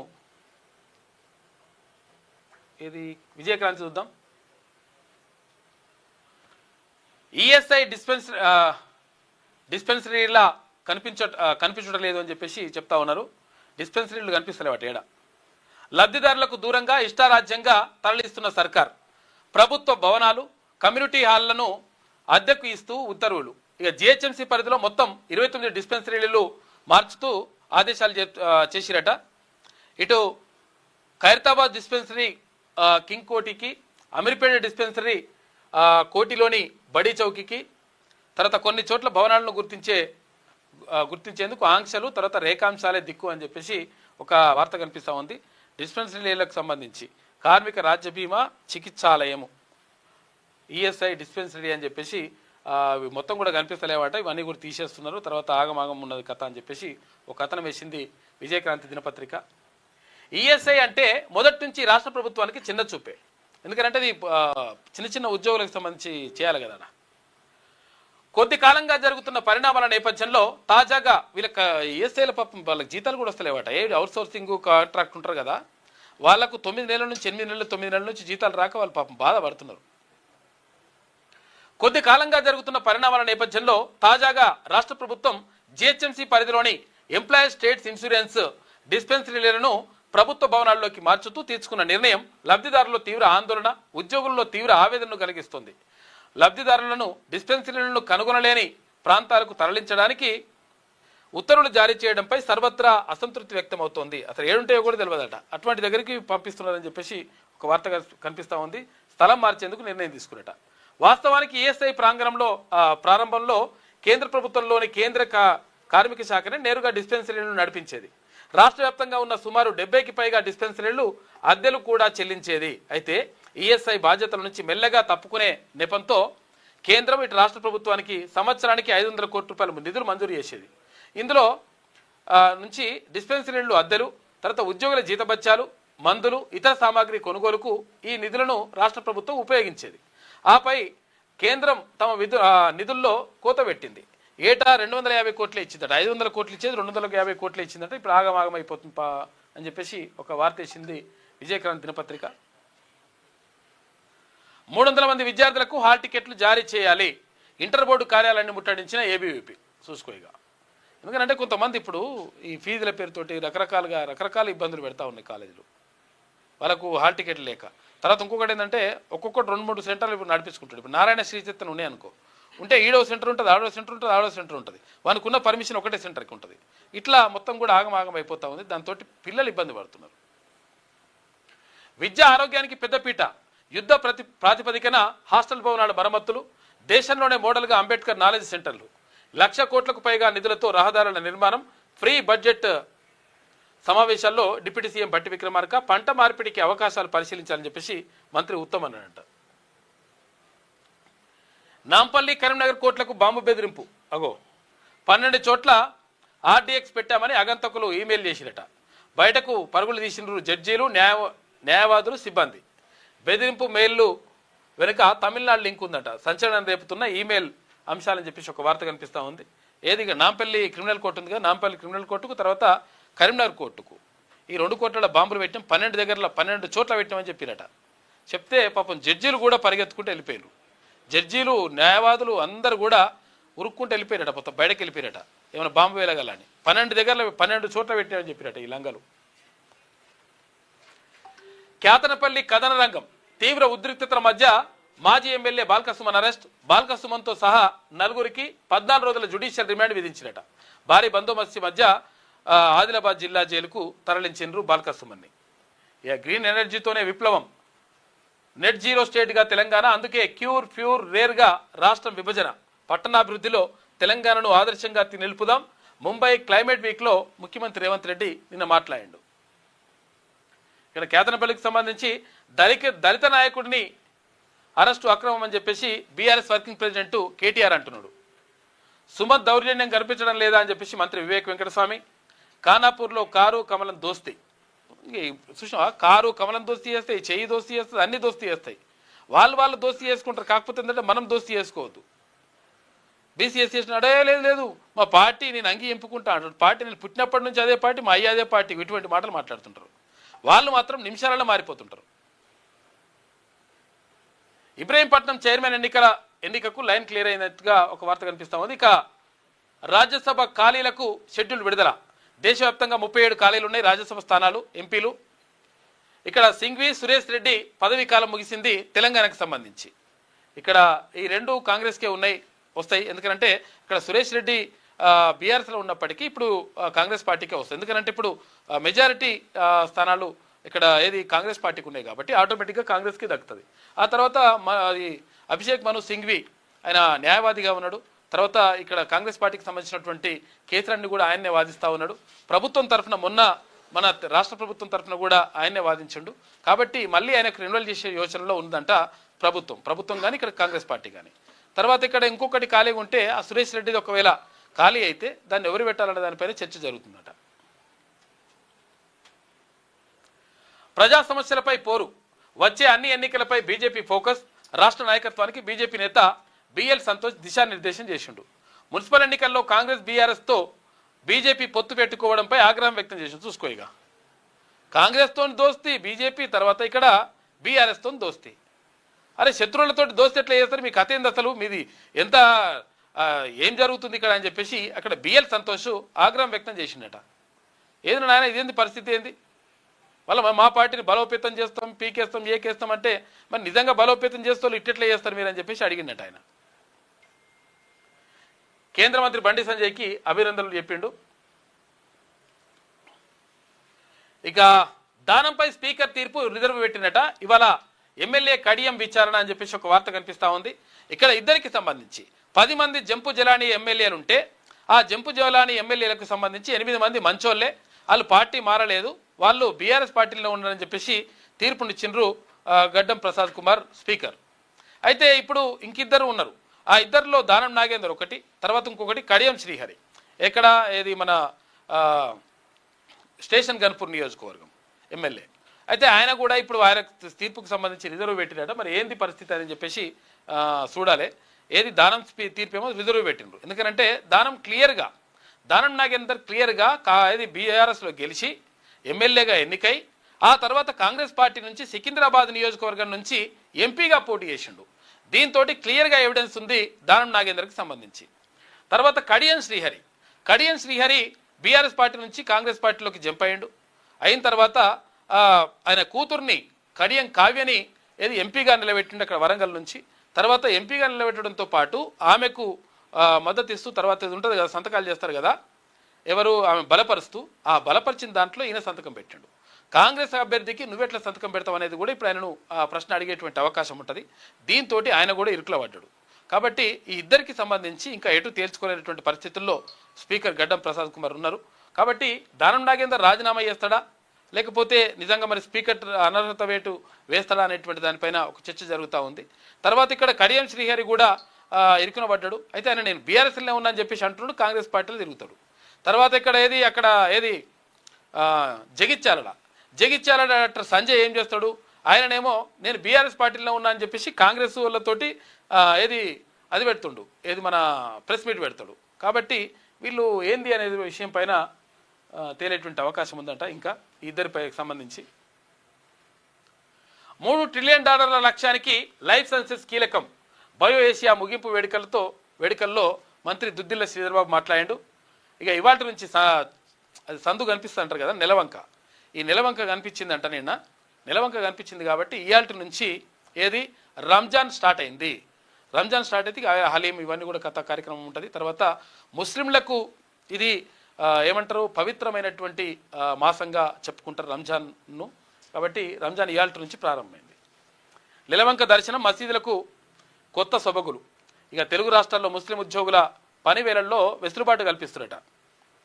విడాకులు ఇచ్చినందుకు కక్ష పెట్టుకున్నాడట. రెండో పెళ్లి చేసుకున్న మాజీ భార్యను హత్య చేసిండు మాజీ భర్త. వనస్థలిపురం పోలీసుల అదుపులో నిందితుడునని చెప్పేసి ఒక వార్త కనిపిస్తూ ఉంది. ఇక మున్సిపల్ ఎన్నికల్లో ఉన్నదంతా ఊర్చుకుపోయింది. మీ అల్లుడు సన్యాసం తీసుకుంటున్నాడమ్మా అని చెప్పేసి చెప్తున్నారు. అలా అయ్యాక ఫోన్ చేస్తుందట. ఫోన్ చేసేసి అంతా అయిపోయిన తర్వాత కృష్ణారామ అనుకుంటూ పోతున్నట్టుగా మున్సిపల్ ఎన్నికల్లో ఖర్చు పెట్టి. ఇది విజయక్రాంతిలో ఉన్నటువంటి ప్రధాన కథనాలు. అయితే ఒకసారి ఈనాడు చూద్దాం. బాగా లేట్ అయింది కదా. హరితమే తెలంగాణ ఇంధనం. రాష్ట్రంలో భావి పురోగతి అంతా గ్రీన్ ఎనర్జీతోనే 2034 నాటికి నెట్ జీరో నగరంగా హైదరాబాద్, కోర్ అర్బన్ నుంచి పరిశ్రమల తరలింపు, నగరమంతటా కాలుష్య నివారణకు చర్యలు. ముంబై క్లైమేట్ వీక్ సదస్సులో ముఖ్యమంత్రి రేవంత్ రెడ్డి మాట్లాడిండు. ఇవాళ కాంగ్రెస్ అగ్రనేతలతో సీఎం ముఖ్య నాయకుల భేటీ అని చెప్పేసి ఒక వార్త కనిపిస్తూ ఉంది. ఇక 37 రాజ్యసభ స్థానాలకు మార్చి 16న ఎన్నికలున్నాయి. తర్వాత ఈ నెల 26న నోటిఫికేషన్ విడుదల చేయనున్న ఈసీ తెలంగాణ నుంచి 2 సీట్లు ఖాళీ అవుతున్నాయి. వాటిని ఎట్లా ఎవరికి ఇస్తారు ఇంకా దానిపైన చర్చ జరుగుతుంది. ఇక సింఘ్వికి మళ్ళీ అవకాశం ఇస్తారట. రాజ్యసభ సీట్ల కోసం కాంగ్రెస్లో పోటాపోటీగా మరి నడుస్తుంది కథ. మరి ఎవరికి ఇస్తారు ఏం కథ అని చూడాలి. భారత్ EU ఒప్పందంతో స్వర్ణయుగానికి నాంది. రక్షణ, టెక్నాలజీ రంగాల్లో స్పెయిన్తో బంధం మరింత బలోపేతం అని చెప్పేసి ప్రధాని అంటున్నాడు. అనైతిక మద్దతుపై భాజపా అధిష్టానం ఆగ్రహం వ్యక్తం చేసింది. అనైతిక మద్దతు అంటే నైతికమైన మద్దతు అంటే ఏంటంటే మన పార్టీ ఓటేయడం. ఇప్పుడు అక్కడ బీజేపీ ఎంపీగా పోటీ చేసి ఎంపీగా గెలుపొంది మెదక్ ఎంపీగా ఉన్నటువంటి రఘునందన్ రావు పోయి బీఆర్ఎస్ అభ్యర్థికి డైరెక్ట్గా మద్దతు ఇవ్వడం అంటే మరి ఎట్లా ఏంది కథ ఏంది అసలు ఏం జరుగుతుంది ఈ రాష్ట్రంలో అని చెప్పేసి అడిగిండంట. ఏది బీజేపీ నాయకత్వం అడుగుతూ ఉంది. ఆయన సంతోష్ వచ్చి అడిగిండట ఏమైంది ఇదేంది కథ, ప్రజలు చూసి నవ్వుకోరా, ప్రజలు చూసి మనం అసలు యాక్చువల్గా నమ్ముతాడా? ఎందుకంటే వీళ్ళకి ఓటేసినా కానీ తీసుకుపోయి వాళ్ళకి ఓటేసి పాడవుతారు, వీళ్ళకి ఎందుకు ఓటేయాలని చెప్పేసి అనుకుంటారు కదా, ఏంది పరిస్థితి అని చెప్పేసి సీరియస్ అయినట్టు ఆయన. రామచంద్రరావుతో మాట్లాడిన నితిన్ నవీన్, తర్వాత బిఎల్ సంతోష్ మున్సిపల్ ఎన్నికలపై నివేదిక ఇవ్వాలని చెప్పేసి ఆదేశాలు జారీ చేసిండ్రు. నెలవంక దర్శనం రంజాన్ ఇవాళ ప్రారంభమైంది. ఇక బాల్కసుమన్ అరెస్టు, రిమాండ్. ఇక భారత్ అమెరికా మధ్య సబ్సీ కేబుల్ అంట. విశాఖ గూగుల్ డేటా సెంటర్తో అనుసంధానం. 2 కోట్ల మంది ప్రభుత్వ ఉద్యోగులు, 1 కోటి మంది విద్యార్థులకు ఏఐలో నైపుణ్య శిక్షణ. ఏఐ ఇంపాక్ట్ సదస్సులో గూగుల్ CEO సుందర్ పిచాయ్ అంటున్నాడు. ఆయన అక్కడ ఎందుకు పెడుతున్నాడు అంటే ఆయన ఏపీకి చెందిన కాబట్టి తెలుగు ఆయన్నే. నౌకాదళం మన బలం. దేశ రక్షణలో నేవిది కీలక పాత్ర. ఏది 3 రంగాలు ఉంటాయి మనకు, త్రివిధ దళాలు అంటాం కదా. ఈ త్రివిధ దళాలు అంటే ఏంటంటే భూమి మీద పోయేటోళ్ళని ఆర్మీ అంటాం, ఆకాశంలో పోయేటదాన్ని ఏమంటాము ఎయిర్లైన్స్, అది ఏమంటాం ఎయిర్ ఫోర్స్ అంటాం. తర్వాత ఇక్కడ ఏది నీళ్ళలో పోయేదాన్ని ఏమంటామంటే నేవీ అంటాం. కాబట్టి ఈ 3 త్రివిధ దళాలు ఉంటాయి. అందులో నౌకాదళం బలంగా ఉందని చెప్పేసి చెప్తా ఉన్నారు. దేశ రక్షణలో నేవిది కీలక పాత్ర, సమైక్యత స్ఫూర్తికి నిదర్శనం అని చెప్పేసి IFR అంటున్నారు. విశాఖలో రాష్ట్రపతి ద్రౌపది ముర్ము 71 యుద్ధ నౌకల నుంచి గౌరవ వందనం స్వీకరించింది. యుద్ధ నౌకలు స్వీకరించింది అక్కడ ద్రౌపది ముర్ము రాష్ట్రపతి. ఏడాదిలో 35,000 కోట్ల రూపాయలకు పైగా వడ్డీ అసలు చెల్లింపు. సాగునీటి ప్రాజెక్టుల రుణాల్లో కీలక అడుగు. తక్కువ వడ్డీకి అప్పు తెచ్చి చెల్లింపులంట. భారీ వడ్డీ భారం తగ్గించే లక్ష్యంగా. ఎందుకంటే ఇష్టం వచ్చినట్టు కేసీఆర్ ఏం చేసినప్పుడు బాగా ఎక్కువ వడ్డీకి కూడా ఓకే అన్నాడంట. తర్వాత ఇప్పుడు దానికి తగ్గిస్తామని చెప్పేసి అంటున్నారు. సాగునీటి ప్రాజెక్టుల రుణాల్లో మరి చేస్తామని అంటున్నారు. ఏం చేస్తారో చూడాలి. ఇది వాహన విస్ఫోటం. రాష్ట్రంలో పెరుగుతున్న సాంద్రత, నగరాల్లో ట్రాఫిక్ పద్మవ్యూహం. ఇటు అధిక రద్దీతో కిటకిటలాడుతున్నాయి రహదారులు. ఏం చేస్తాం ఏం కథ అని చూస్తున్నారట. మరి కార్లు పెరుగుతున్నాయి. కార్లు పెరగడంతో ఇక్కడ ఏమవుతుందంటే ఇవి పెరుగుతాయి, అది మన ట్రాఫిక్ పెరుగుతుంది. ఎందుకంటే కార్లు ఏమవుతుందంటే ఎక్కువ స్పేస్ ఆక్యుపై చేస్తాయి. అందులో ఒక్కరు ఇద్దరే పోతుంటారు. ఇప్పుడు బైక్ మీద పోయేటోళ్ళేమో ఈజీగా బైక్ నడుస్తుంది, బస్సులో పోతే ఒక 60 మందిని తీసుకొని పోతుంది. ఇప్పుడు కార్ అయితే ఏమవుతుంది, పెద్ద కారు ఉంటుంది, పెద్ద కార్లో 2 3 ఒకరు కూడా పోతుంటారు ఒక్కోసారి. అట్లా ఎక్కువ స్పేస్ తీసుకుంటుంది అనమాట. పేదలకు చౌకగా ఔషధాలు, ఆ లక్ష్యంతోనే పరిశోధన ఆవిష్కరణలకు పెద్దపీట. 2030 నాటికి రాష్ట్రంలో లైఫ్ సైన్సెస్ రంగం భారీగా విస్తరణ. బయో ఆసియా సదస్సు ముగింపు వేదికపై మంత్రి శ్రీధర్బాబు మాట్లాడాడు. మీ పార్టీ హామీలు వైఫల్యాలపై చర్చించండి. కాంగ్రెస్ అగ్రనేతకు ఎవరు హరీష్ రావు బహిరంగ లేఖ రాసిందట. హరీష్ రావు గారు మీరు ఒక లేఖ రాయండి కేసీఆర్ గారికి కూడా. ఏమనంటే ఏమైంది కరీంనగర్ సభ ఏమాయి, తర్వాత బీసీలకు సంబంధించి ఎటువంటి నిర్ణయం తీసుకుంటున్నావు ఏం కథ అనేది అది కూడా చెప్తే మంచిగా ఉంటుంది. ఈయన ఆంధ్రజ్యోతి చూద్దాం. ఇక హార్ముజ్లో యుద్ధ మేఘాలు, అమెరికా యుద్ధ నౌకలు, బలగాల మోహరింపు. పశ్చిమాసియాకు 50కి పైగా యుద్ధ విమానాలు. ఇరాన్, రష్యా, చైనా ఉమ్మడి సైనిక విన్యాసాలు. జలసంధిని తాత్కాలికంగా మూసేసిన ఇరాన్, అమెరికా యుద్ధ నౌకలు మునగవచ్చు అని చెప్పేసి ఖమేనీ అంటున్నాడు. అంటే అక్కడ యుద్ధ వాతావరణం కనిపిస్తూ ఉందట. అసెంబ్లీ ఆమోదించిన 3 పేర్ల నుంచే గవర్నర్ నియామకం. రాష్ట్రపతి కట్టుబడి ఉండేలా ఆర్టికల్ 155 సవరించాలి. గవర్నర్లకు 5 ఏళ్ల పదవీ కాలం చాలు. కేంద్ర రాష్ట్ర సంబంధాలపై జస్టిస్ కురియన్ అంటున్నారు.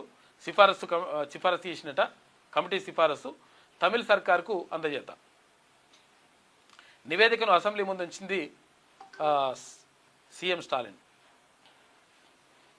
రాజ్యసభకు సుదర్శన్ రెడ్డి, అభిషేక్ మను సింఘ్వి మళ్ళీ అవకాశం ఆయనకు మళ్ళీ ఇస్తారట. ఎందుకంటే మన తరఫున ఆయన వాదిస్తూ ఉన్నాడు రాష్ట్ర ప్రభుత్వం తరఫున. తెలంగాణ తరఫున కాంగ్రెస్ అభ్యర్థిగా ప్రకటించే ఛాన్సు. రేసులో వేం నరేందర్ రెడ్డి, హర్కర. బీసీల్లోనూ భారీగా ఆశావహులు. పేరు రాయసుడు బీసీలని చాలామంది పేరు ఉన్నాయి. శారద ఉన్నది, తర్వాత చాలామంది ఉన్నారు కానీ రాస్తలేరు, రాయరట్లా. బీసీలోనూ అంటున్నారు. బీసీలోనూ అంటే మనం ఎవరు అనుకోవాలి. 10 రాష్ట్రాల్లోని 37 సీట్లకు మార్చి 16న ఎన్నికలు. ఈ నెల 26న నోటిఫికేషన్ అని చెప్పేసి ఒక వార్త కనిపిస్తూ ఉంది. ఇంకేమో ఒకటి సుదర్శన్ రెడ్డికి, ఒకటి మను సింఘ్వికి కథం అయిపోయాయి. 8 ఏళ్లలో హైదరాబాద్ నెట్ జీరో సిటీ. పర్యావరణ పరిరక్షణలో హరిత ఇంధనమే కీలకం.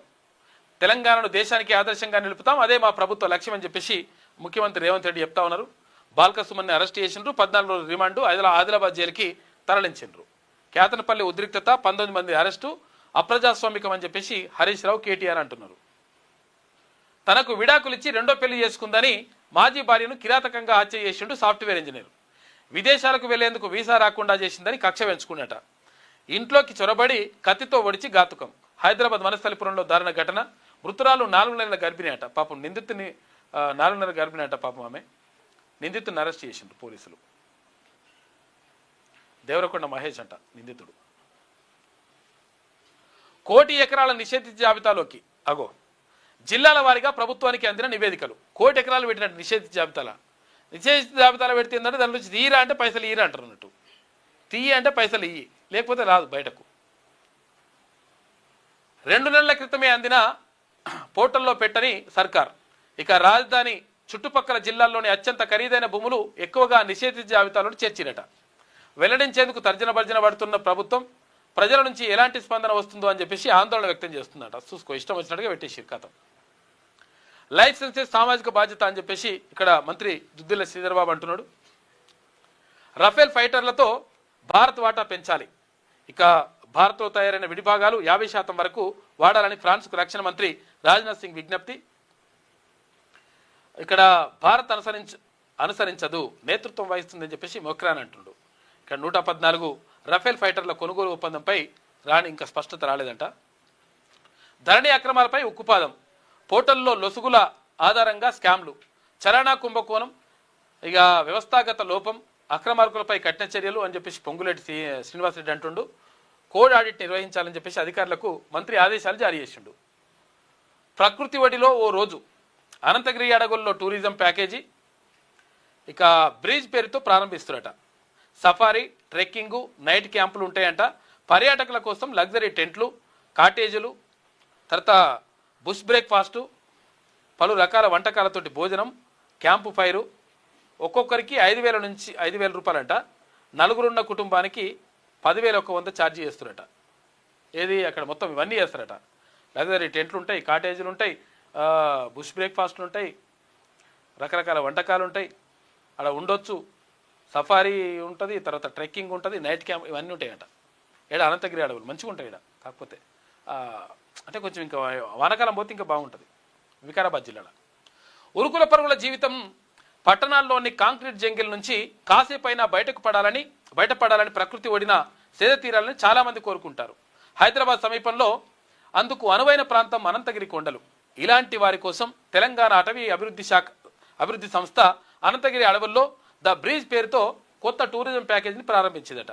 అడవుల్లో తిరగడం, ట్రెక్కింగ్, పక్షులను వీక్షించడం, night camp, safari, bush breakfast ఇట్లన్నీ కూడా ఏర్పాటు చేస్తున్నట. తెలంగాణ క్యాబినెట్ను ఢిల్లీకి పిలిపించుకోవడం సిగ్గుచేటు. తెలంగాణ ఆత్మగౌరవం తాకట్టు.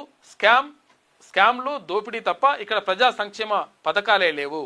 హామీలను అమలు చేయాలని సీఎంకు హితబోధ చేయండి. కాంగ్రెస్ అగ్రనాయకత్వానికి హరీష్ రావు లేఖ రాసిందట. ఇది ఆంధ్రజ్యోతిలో ఉన్నటువంటి ప్రధాన కథనాలు. అయితే ఒకసారి శనార్థి తెలంగాణ చూద్దాం. ఇండియా యుఎస్ మధ్య సబ్సీ కేబుల్ అని చెప్పేసి ఇక్కడ సుందర్ పిచాయ్ అంటున్నాడు. త్వరలోనే అందుబాటులోకి తెస్తాం. ఇండియా ఏఐ సమ్మిట్ నిర్వహణ బేస్. భవిష్యత్ ఆర్టిఫిషియల్ ఇంటెలిజెన్స్ దే. భవిష్యత్ అంతా కూడా ఏఐ హబ్ కోసం $15 బిలియన్ పెట్టుబడిగా పెడతామని చెప్పేసి గూగుల్ సీఈఓ సుందర్ పిచాయ్ అంటున్నాడు. ఉన్నట్లా లేనట్లా రైతు భరోసాపై ఊగిసలాట. అయితే ఏమైంది ఇప్పుడు? $500 బోనస్ అంటే $500 బోనస్ ఇస్తామని చెప్పేసి వేసిండ్రు నిన్న. ఓకే, మరి బోనస్ వరకు ఇచ్చిండ్రు కానీ మరి బోనస్తో పాటు రైతు భరోసా ఒకటి ఇస్తే అయిపోతుండే కదా. అప్పుడు రైతు బంధు అంటుండే, ఇప్పుడు ఈ ప్రభుత్వం వచ్చిన తర్వాత రైతు భరోసా అంటున్నారు. మరి రైతు భరోసా ఉన్నట్టా లేనట్టా? ఇస్తాం అంటున్నారు. మరి ఇస్తామంటే క్లారిటీ ఇవ్వాలి కదా. ఆర్థిక శాఖ నుంచి ఎలాంటి ఉత్తర్వులు వెలువడ్డాయి, నిజంగా ఎలాంటి సమాచారం వచ్చింది, పరిస్థితి ఏంది అనే దానిపైన ఇప్పుడు చర్చ జరుగుతుంది. రైతులకు సంబంధించి రైతు భరోసాపై ఊగిసలాట. ఇస్తారా ఏరా? అయోమయంలో రైతన్న. కేసీఆర్ హయాంలో 11 సార్లు రైతు బంధు పడ్డది. నాట్లకు ముందే పెట్టుబడి సాయం అందింది. ఇక రేవంత్ రెడ్డి 2.5 ఏళ్ల పాలనలో ఒకేసారి రైతు భరోసా వేసిండు. ఈ యాసంగిలో ఇప్పటి వరకు అందని పెట్టుబడి సాయం. ఇక త్వరలోనే ఎంపీటీసీ జెడ్పీటీసీ ఎన్నికలు ఉన్నాయి కాబట్టి మరి వేస్తారా అయ్యారా అనే దానిపై, ఎందుకంటే ఊర్లలో జరుగుతాయి ఇవి. ఊర్లలో జరుగుతాయి కాబట్టి ఊర్లలోనే వ్యవసాయం ఉంటుంది. ఊర్లలోనే వ్యవసాయం ఉంటే ఒకవేళ రైతులకు రైతు భరోసా పడకపోతే గ్యారంటీగా దెబ్బేస్తారు. ఇట్లుండదు లెక్క. కాబట్టి మరి ఏం చేస్తారనేది చూడాలి. ఇప్పుడు నోటిఫికేషన్కు ముందు రైతు భరోసా డబ్బులు వస్తే ఓకే, లేదంటే అన్నదాతలకు మరోసారి రేవంత్ డోకా ఇచ్చినట్లే లెక్క. డోకా ఇస్తే వాళ్ళు కూడా డోకా ఇస్తారు, గుద్దుతారు. ఒకటి ఎక్కడ గుద్దల్లో అక్కడ గుద్దుతారు. ఇది రైతులకు సంబంధించి, అంటే రైతు భరోసాకు సంబంధించి. ఇక ఇవాళ టీఆర్పీ రాష్ట్ర కార్యవర్గం అత్యవసరంగా భేటీ అవుతా ఉంది. ఇందాక తిన్మర్మలను కూడా ప్రకటించిండు. మున్సిపల్ ఎన్నికలపై పూర్తిస్థాయి సమీక్ష. ఎంపీటీసీ జెడ్పీటీసీ ఎన్నికల్లో అనుసరించాల్సిన ప్రతివ్యూహాలపై మంతనాలుంటాయి. ఇక పార్టీ సంస్థాగత బలోపేతంపై కార్యాచరణ.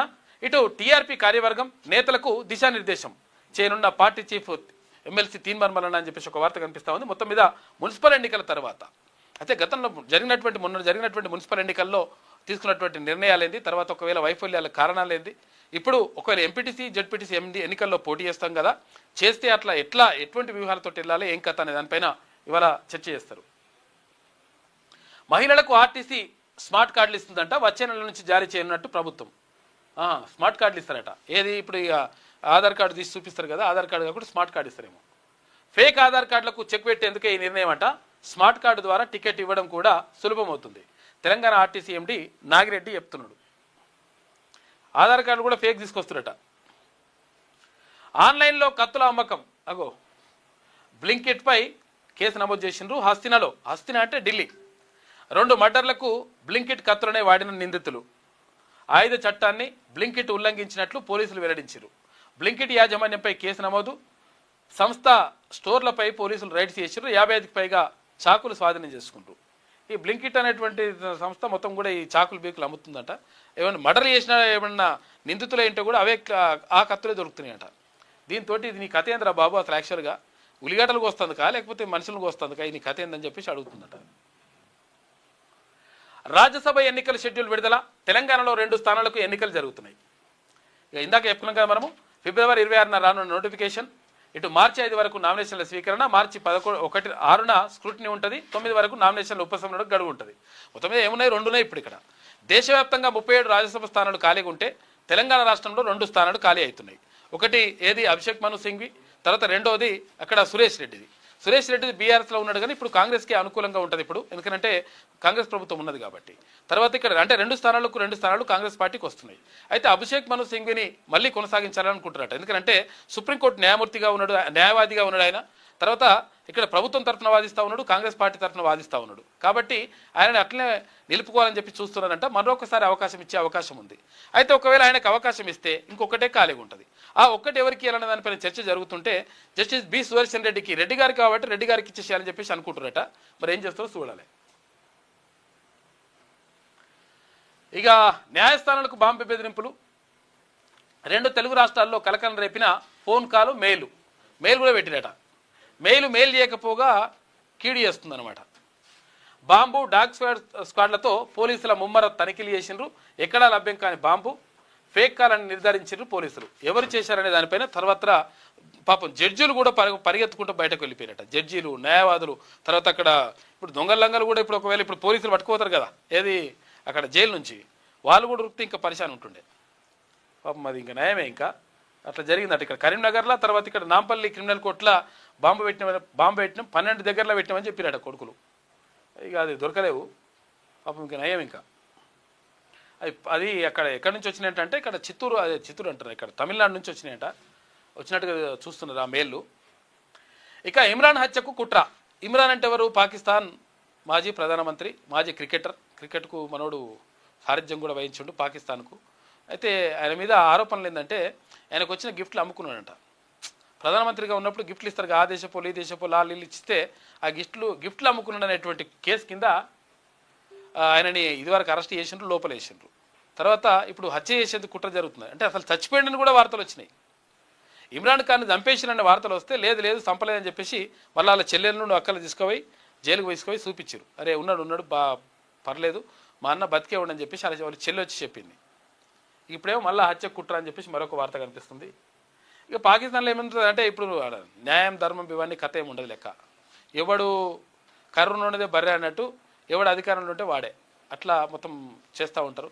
అయితే సైనిక అధికారిగా ఉన్నటువంటి ముషరఫ్ అంటూ అసలు యాక్చువల్గా సైన్యాధ్యక్షుడు ఉంటే వాడేం చేసిండు, మొత్తం మొత్తం మిలిటరీ అంతా దించేసి దేశమంతా స్వాధీనంలోకి తీసుకొని ప్రధానమంత్రి అయ్యాడు. అటువంటి పరిస్థితులు ఉంటాయి కాబట్టి మాజీ ప్రధాని హత్య కుట్ర చేస్తున్నట. ఇక పాక్ సిడిఎఫ్ మునీర్, తర్వాత పీసీబీ చీఫ్ నక్వీ అనే సూత్రధారులట. నక్వీ మమ్ములను బెదిరిస్తున్నారు, ఇమ్రాన్ను సుదీర్ఘకాలంగా జైల్లో ఒంటరిగానే ఉంచుతున్నారు, ఆయన కంటి చూపు 85% దెబ్బతిన్నదట. ఇమ్రాన్ తోబుట్టువు ఉజ్మా అలీమా అంటున్నారు. ఎవరు? ఇలా చెల్లెళ్ళు, వాళ్ళ చెల్లెలు పోయొచ్చి చూసొచ్చారు, బతికైతున్నాడని అన్నారు. అదే కంటి చూపు మొత్తం పోయింది, చంపచట్టున్నారని చెప్పేసి అంటున్నారట. కాంగ్రెస్కు 5 రాష్ట్రాల గండం ఉన్నది. ఏంటంటే ఇప్పుడు ఎన్నికలు జరుగుతూ ఉన్నాయి, 5 రాష్ట్రాల్లో అసెంబ్లీ ఎన్నికలు జరిగితే మరి ఎట్లా? మరి ఇప్పుడు బీజేపీ గాలి వీలుస్తున్నది. మరి బీజేపీ గాలి వీస్తే మరి కాంగ్రెస్ పరిస్థితి ఏంది? ఎందుకంటే కేంద్రంలో ఏ పార్టీ ఉంటే ఆ పార్టీ కొంతవరకు అనుకూలంగా ఉంటుందని చెప్పేసి అనుకుంటుంటారు. తర్వాత ఈ రాష్ట్రాల్లో మరి ఏమవుతుంది ఏం కథ అనే దానిపైన చర్చ జరుగుతుందట. ఎన్నికల్లో సత్తా చాటితే ఓకే, లేదంటే రాజకీయ ఇబ్బందే. ప్రాంతీయ పార్టీలతో పొత్తులు, సీట్ల సర్దుబాటే అతిపెద్ద తలనొప్పి ఉన్నది. గత ఎన్నికల్లో బెంగాల్, అస్సాం, కేరళ, తమిళనాడుల్లో కాంగ్రెస్కు అత్యవసర సీట్లే వచ్చినాయి. పశ్చిమ బెంగాల్లో ఇక తృణమూల్ కాంగ్రెస్ ఉంటుంది, మొత్తం ప్రత్యేకంగా ఉంటుంది ఆడ. ఇక అస్సాంలో అస్సామే, కేరళలో అక్కడ ఏది ఎర్రజెండా పార్టీ, తర్వాత తమిళనాడులో ఇక్కడ స్థానిక పార్టీ ఉంటుంది, స్టాలిన్ ముఖ్యమంత్రిగా ఉన్నాడు. కాబట్టి ఎక్కడ కూడా కాంగ్రెస్ పార్టీకి పెద్దగా లేదు పరిస్థితి. కాంగ్రెస్కు అత్యవసర సీట్లే వచ్చినాయి. ఇక ప్రాంతీయ పార్టీలతో పొత్తు పెట్టుకున్న కాంగ్రెస్కు దక్కని రాజకీయ మైలేజ్, ఈసారి మెజార్టీ స్థానాలు దక్కకపోతే ఆ పార్టీ ప్రతిష్ట మరింత దిగజారే ఛాన్స్ ఉంటుంది ఇక మరి అని చెప్పేసి ఒక వార్త వేసింది శనివారం తెలంగాణ దినపత్రిక. బాల్కా సుమన్ అరెస్ట్ చేసిండ్రు. వివేక్ కాన్వాయ్పై దాడి కేసులో అదుపులోకి తీసుకున్న పోలీసులు అక్కడ ఏది ఆదిలాబాద్ జైలుకు తరలించిండ్రు.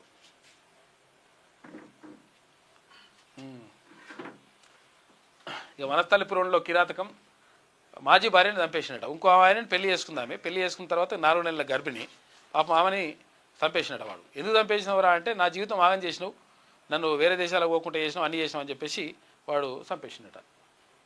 ఇది చంపేయడం ఎందుకు బాబు? ఇగో ఐబొమ్మ రవి విడుదల, హైదరాబాద్ వీడి వెళ్ళరాదు అని చెప్పేసి ఆంక్షలు పెట్టిరు.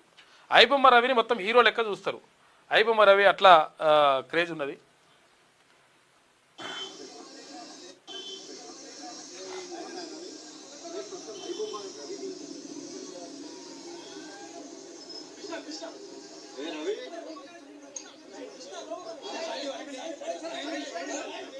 మొత్తం మీడియా హడావిడి ఉంది. ఎందుకంటే బాగా క్రేజ్ ఉన్నది మనోడికి. హీరోలు ఉంటారు కదా, హీరోల కంటే రియల్ హీరో మనోడే అని చెప్పేసి పేరున్నది. కాబట్టి ఐబొమ్మ రవి మొన్న విడుదలైన దానికి సంబంధించినటువంటి వార్త కనిపిస్తూ ఉంది. నిజంగా ఏంటంటే అసలు యాక్చువల్గా ఫ్రీగా సినిమా చూపించిండు. అంటే అసలు యాక్చువల్గా కొంతమంది అనొచ్చు, అలా వాళ్ళు పైసలు పెట్టి సినిమా తీస్తే మరి నువ్వు ఫ్రీగా సినిమా చూస్తే ఇది న్యాయమా అనొచ్చు. మరి ఇష్టం వచ్చినట్టుగా టికెట్ రేట్లు పెంచితే న్యాయమారా బాబు? ఇప్పుడు సామాన్యుడికి అందకుండా నువ్వు ఇష్టం వచ్చినట్టుగా 500, 1000 రూపాయలు, ₹1,00,000 టికెట్టా? ఈ లంగ కథలు కాకపోతే రెమ్యూనరేషన్లు వీళ్ళేదో పీక్ పడిదెంగినట్టు రెమ్యూనరేషన్లు ఎంత 1,00,000 కోట్లలో, ఏది 100 కోట్ల రూపాయలట. 100 కోట్లు వీళ్ళని పీకేసినట్టు. ఫైటింగ్ చేయరా అంటే ఫైటింగ్ కూడా వేయడు, డూపును పెట్టుకుంటారు. దుంకురా అంటే డూపును పెడతాడు. అటువంటి వాళ్ళకి 100 కోట్ల రూపాయల రెమ్యునరేషన్ ఇచ్చేసి ఈ సామాన్యుల మీద ఇష్టం వచ్చినట్టుగా ఏది టికెట్ల భారం పెంచుతుంటే ఇష్టం వచ్చినట్టుగా రేట్లు పెంచుకోవచ్చట. ఇప్పుడు ఆ మంత్రికి తెలవకుంటున్నాయి పాపం అక్కడ ఏది కోమటిరెడ్డి వెంకటరెడ్డి ఆయన ఏమనలో అర్థం కాదు పాపం, ఆయన బాధ కాదు, మంత్రికే తెలియదంట, మంత్రికి తెలవకుంటున్న టికెట్ రేట్లు పెరిగిపోయినాయి. ఆఫీసర్లు ఉంటారుగా, ఓడు ఆఫీసర్ ఆడోడు ఏడోడు కలిసి ఇష్టం వచ్చినట్టు సంతకాలు పెట్టేసి వాడు ఆమ్యామ్యాలు తీసుకొని పైసలు తీసుకొని టికెట్లు పెంచారు, రేట్లు పెంచారు. రేట్లు పెంచితే ఎవరికి నష్టం అంటే ఇక్కడ సామాన్యునికి నష్టం పాపం, సినిమా చూడాలనుకున్నట్టు అంటే వినోదాన్ని చూడొద్దు, అయితే ఇష్టం వచ్చిన రేటు పెట్టి మీరు చేసుకుంటారు. అందుకని ఐబొమ్మ రవిని మొత్తం కూడా అందరు ఆదరిస్తున్నారు, మా హీరో అంటున్నారు, మునగాడు అంటున్నారు. అంటే చేసింది లంగ పని కదా, చేసింది తప్పు కదా అంటే మరి నువ్వు కరెక్ట్గా ఉన్నప్పుడు వాడు తప్పు చేస్తే తప్పు అని అంటారు. అయితే నువ్వే కరెక్ట్గా లేనప్పుడు మరి ఐబొమ్మ రవి చేసింది కరెక్టే అంటున్నారు. అందుకనే మా హీరో అంటున్నారు. ఇప్పుడు సిపి సజ్జనార్ గారు ప్రెస్ మీట్ పెట్టేసి అట్లా హీరో అనొద్దు, అట్లా వేయొద్దు, ఆయన గొప్ప చెప్పొద్దు, ఆయన చేసిండు తప్పు అని చెప్పి అట్లే తప్పు చేసిన వాళ్ళందరినీ కూడా పట్టుకొచ్చి ఆడ పెట్టుర్రి. ఈ సైబర్ మోసాలు జరుగుతున్నాయి, వేల కోట్లు లక్షల కోట్ల రూపాయలు మొత్తం దొంగలు ఎత్తుకోబోతున్నారు, వాళ్ళని పట్టుకొచ్చి పెట్టుర్రి, మిమ్మల్ని హీరో అంటారు. అప్పుడు అదేం చేయరు. ఇక అది ఇప్పుడు అసలు యాక్చువల్గా ఐబొమ్మ రవి అంటూ దొరకకపోతుండే. దురదృష్టం ఏంటంటే వాళ్ళ భార్యతోటి మనోడు విడిపోయాడట, ఏదో వాళ్ళకు గొడవ అయిపోయింది, వాళ్ళు వేరే ఉంటున్నారు. వేరే ఉండడంతో వాళ్ళ భార్య ఇన్ఫర్మేషన్ ఇచ్చింది, అసలు యాక్చువల్గా ఎవరికి దొరకలేడు మనోడు, వాళ్ళ భార్య ఇన్ఫర్మేషన్ ఇవ్వడంతో ఆ పాపం దొరికిండు. దొరికిన తర్వాత మేమే దొరికినామని చెప్పేసి 4 హీరోలను ఇలా కూర్చోబెట్టుకొని పెద్ద ప్రెస్ మీటే పెట్టిరు.